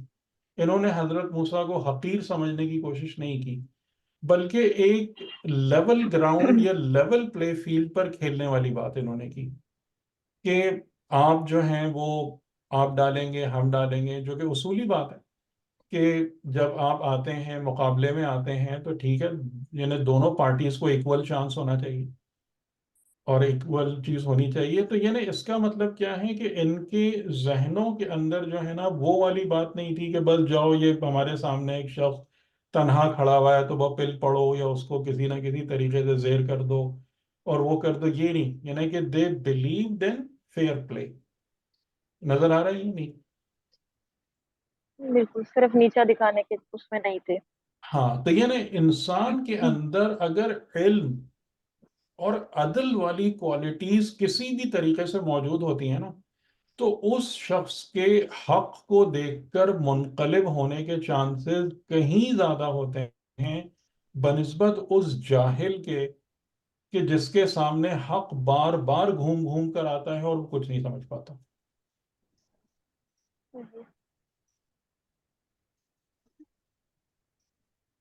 تو یہ چیز ان کو وہ ایڈوانٹیج ملا کہ نور حق ان کی نگاہوں کے سامنے چمکا اور ان کو وہ توفیق خداوندی نصیب بھی. اس پر بھی ہم تھوڑا سا اگلی دفعہ بات کریں گے کہ آگے کی آیتیں کچھ اور بھی اس کو سمجھاتی کہ اور انہوں نے فوراً یعنی کہ اور یہ تیسری کوالٹی جس کا انہوں نے مظاہرہ کیا نا جو بہت کم لوگوں میں پائی جاتی ہے, بہت ہی کم لوگوں میں پائی جاتی ہے, وہ یہ کہ حق جب بھی تمہارے سامنے روشن ہو نا پوری ذات کے ساتھ اس کے آگے جھک جاؤ.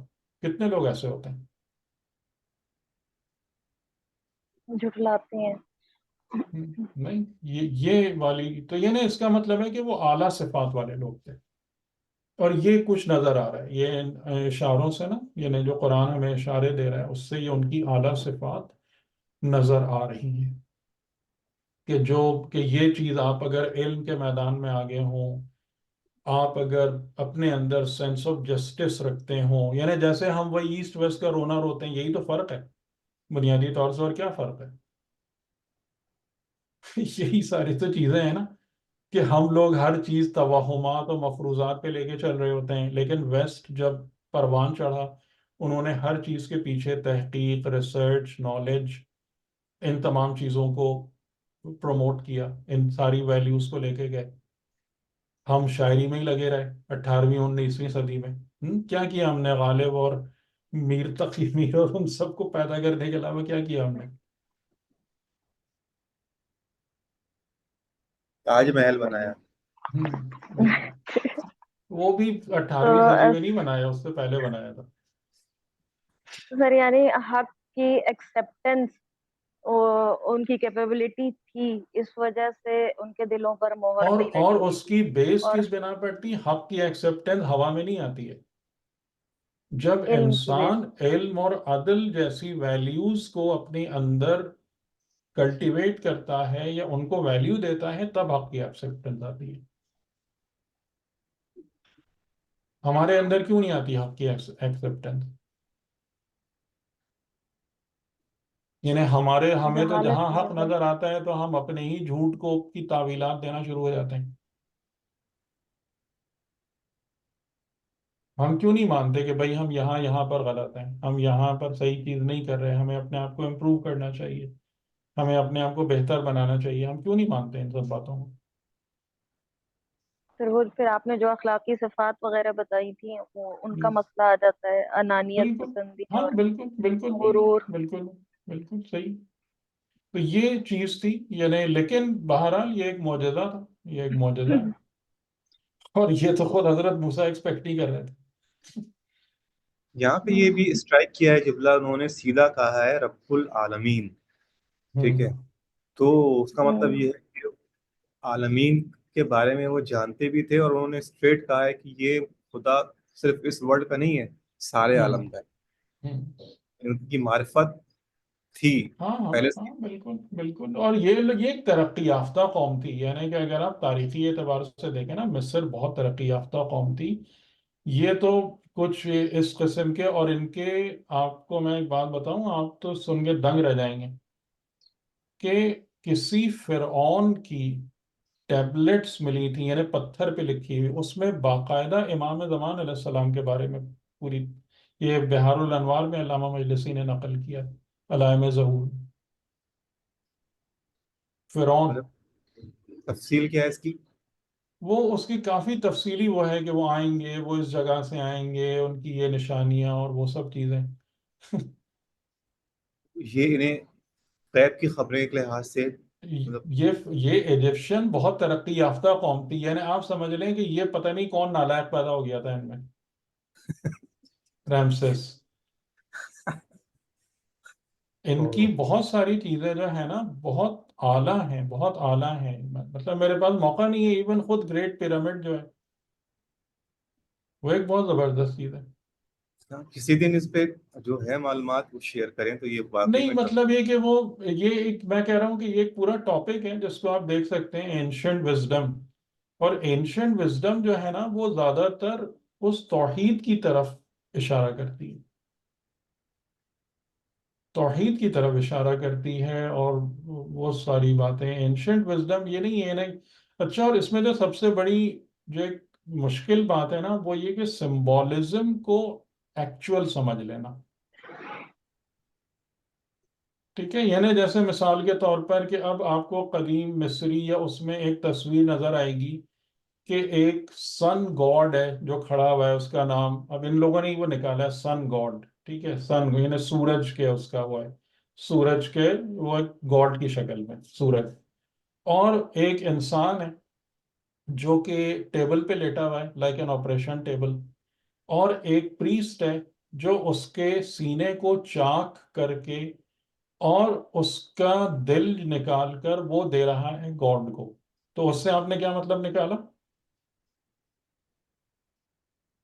کہ یہ لوگ وہ تھے، یہ انسانوں کی قربانی دیتے تھے اور اس طریقے سے مطلب بدن کاٹتے تھے اور دل نکال کے قربان کرتے تھے. اس کا دوسرا مطلب بالکل واضح طور سے نظر نہیں آ رہا بالکل کہ بالکل خدا نور ہے، خدا نور ہے، اور انسان کے لیے لازمی اور ضروری ہے کہ وہ اپنا دل نکال کر کسی اور کو نہیں، خدا کی بارگاہ میں پیش کرے.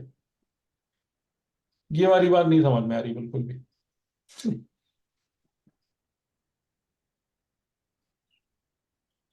ٹھیک ہے، تو اس طریقے سے یعنی یہاں پر بھی دو مختلف بہت لوگ ایگزسٹ کرتے ہیں کہ جو اینشنٹ وزڈم پہ جنہوں نے بہت زیادہ تحقیقات کی ہیں کہ جتنا بھی ان کے لیے پاسبل ہوا ہے، جو ایسے اور اینشنٹ وزڈم آپ کی، بلکہ ایون جو آپ کے سہروردی تھے بہت مشہور عارف گزرے ہیں صلاح الدین ایوبی کے دور میں اور شہاب الدین سہروردی ایران میں، انہوں نے اس پر بہت زیادہ وہ زور دیا ہے. مطلب ایران کے قدیم جو لوگ تھے، قدیم لوگ جو تھے بہت قدیم، یعنی رسول خدا کے آنے سے پہلے 1500-2000 سال پرانے، جو ایران کے اندر جو ایران باستان کہلاتا ہے، قدیمی ایران، ان کی وزڈم. اور یعنی یہ لوگ جو اس پہ اینشنٹ وزڈم پہ وہ تحقیق کرتے ہیں نا، وہ یہ کہتے ہیں کہ وہ جو شروع کی وزڈم تھی کہ جو بالکل حضرت آدم کے بعد والے پروفٹس کے تھرو سے آئی تھی، اور جس میں سب سے اہم نام حضرت ادریس علیہ السلام کا ہے، اور وہ وزڈم جو ٹریول کی ہے، یعنی جیسے آیت اللہ جوادی عاملی سے بھی میں نے یہ بات سنی ہے کہ یہ جو یونان کی پوری جو عقلانی چیزیں بنی ہیں، یہ حضرت داؤد اور حضرت سلیمان کی برکت سے بنی ہیں. اور دیکھنے میں نظر بھی آتا ہے، یعنی سقراط کا جو پیور ایک طریقہ تھا اس کا لوگوں کو سمجھانے کا، وہ وہی طریقہ تھا جو حضرت ابراہیم علیہ السلام کا قرآن میں بیان کیا گیا. وہ جو خاص طور سے وہ ستاروں والی جو چیز ہے، چاند سورج، یعنی تارا، چاند اور سورج، سقراط کا بالکل یہی طریقہ تھا کہ وہ ایسے ہی لوگوں کے درمیان جا کے بیٹھ جاتا تھا کہ جیسے میں بالکل ہی ایک کامن مین ہوں، مجھے کچھ نہیں پتا، اور چھوٹے چھوٹے سوالات ریز کرتا تھا، یہ کیا ہے، یہ کیسے ہے، وہ کیسے ہے، اس کے بارے میں تم کیا سمجھتے ہو، اور ایسے ہی چھوٹے چھوٹے سوالات کے ڈاٹس کنیکٹ کرتے کرتے ان کو ایک بات سمجھا دیتا. اور ان لوگوں کے جو مطلب بیانات ہیں بہت توحیدی ہیں، بہت عالی، بہت اعلیٰ ہیں، کہ جتنے ابھی تک ہمارے پاس بچے بھی ہیں. اور لیکن اس میں یہی کہہ رہا ہوں نا کہ وہاں پر جو بہت بڑی غلط فہمی آج ایگزسٹ کرتی ہے وہ یہ ہے کہ جو ہر جگہ ہے کہ ان کی باتوں کو ہم اپنے طریقے سے سمجھتے ہیں. یعنی جیسے اس پر بھی آیت اللہ جوادی عاملی کا ایک جملہ میں نے سنا تھا کہ انہوں نے کہا کہ جیسے انہوں نے دکھایا کہ جناب زمین مرکز ہے اور سورج اس کے گرد گھوم رہا ہے، یا یہ فلاں آسمان زحل ہے اور آسمان مریخ ہے اور آسمان مشتری ہے، انہیں 7 افلاک کا جو کنسپٹ تھا، تو آیت اللہ جوادی عملی کا کہنا تھا کہ یہ میتھمیٹیکل کنسٹرکشن آف یونیورس تھی، نہ کہ فزیکل کنسٹرکشن جو وہ بیان کر رہے تھے. کہ جس طریقے سے آپ آج بھی 10 ماڈل بناتے ہیں کہ نہیں بناتے، آپ کو پتہ ہے نا ڈیزائننگ کے اندر، جی عامر بھائی، ماڈلنگ کرتے ہیں نا ہم ساری جی جی مختلف قسم کی. اب آج سے 2000 سال بعد کسی کو وہ چیز ملے، وہ سمجھے جی یہ تو یہ زمین اور زندگی کو یہ سمجھتے تھے یہ لوگ. تو ان کا یہی کہنا ہے آیت اللہ جوادی عاملی کا کہ نہیں، یہ ایسا نہیں ہے کہ وہ لوگ جو قدماء تھے یا جنہوں نے یونیورس کی، کائنات کی تصویر بنائی، تو جو آج ہم سمجھتے ہیں کہ جی وہ تو بالکل ہی جاہل تھے اور انہوں نے سمجھ لیا تھا کہ زمین بیچ میں ہے. لیکن آپ اگر یونیورس کا ماڈل بنائیں گے، آپ کچھ بھی کہیں، آپ کو زمین میں مرکز رکھ کے تمام یونیورس زمین کے گردی آپ بلڈ کریں گے نا. آپ خود سوچیں، آپ کوئی بھی ماڈل آف یونیورس بنائیں گے تو اسی طریقے سے بنے گا ہی نہیں بنے گا. جہاں موجود ہے جہاں سے بنا رہے ہیں بیٹھ جی کے. جی، آپ کا وینٹیج پوائنٹ تو وہی ہے نا. ہوں. ٹھیک ہے، آپ کچھ بھی کر لیں، لیکن کیا آپ اس چیز کو نکال سکتے ہیں کہ the sun set rises in the from the east and sets in the west? اس کو آپ نکال سکتے ہیں اپنی ووکیبلری سے، اس جملے کو؟ جتنا آپ زمین کو سورج کے گرد گھما لیجئے. نہیں نکال سکتے. یہ بہرحال ایک بہت تفصیلی موضوع ہے. جیسے وہی میں نے کہا نا، یہ سارے الگ الگ موضوعات ہیں جو بہت ایک دقت نظر اور اس کا اور تقاضا کرتے ہیں. انٹرسٹنگ بھی ہے، اور آج کل یہ بہت انٹرسٹنگ موضوع بھی ہے، اور آج کل ہمارے ہاں جو ہے اور ویسٹ میں بھی لگتا ہے کہ یہ بہت موضوع بحث بھی ہے. جو یہ اینشنٹ وزڈم کی آپ بات کر رہے ہیں، خاص طور پہ یہ پیرامڈ والا، تو یہ تو ہر کچھ دنوں کے بعد اس کی ڈاکومنٹریز کر رہے ہوتے ہیں، اور یہاں بھی جو ہے نا اس کے اوپر کرتے ہیں. اور بہت ساری چیزیں جیسے میں نے خالی ایجپٹ نہیں ہے، بہت یعنی ساؤتھ امریکہ کے اندر بہت عجیب عجیب چیزیں ہیں. پیرامڈ بھی پورے ان کے ورلڈ میں کہتے ہیں کہ ارتھ کے اوپر صرف یہ ایک ہاں پیرامڈ ہاں نہیں ہاں ہے چائنا ہاں میں. ہاں، اور بہت جگہوں پر ہیں. اچھا یعنی ایک اس دفعہ کے آپ کا قدیم ایران کے اندر بہت کچھ ہے، قدیم انڈیا میں بہت کچھ ہے. آپ تو انڈیا کی وہ پڑھیں گے نا، آپ کو دنگ رہ جائیں گے. جو میں نے کہا تھا نا کہ بھئی آپ ایسے کسی پر بھی فتوے نہ دیں کہ ہندو یہ ہیں اور یہ عیسائی یہ ہیں، فلاں یہ ہیں. پہلے دیکھیں اس کو، آپ دنگ رہ جائیں گے ہندوؤں کی کتابوں اور ان کے نظریات کو دیکھ کر. سر، یہ جو آپ نے دا سن رائزز ان دا ایسٹ اور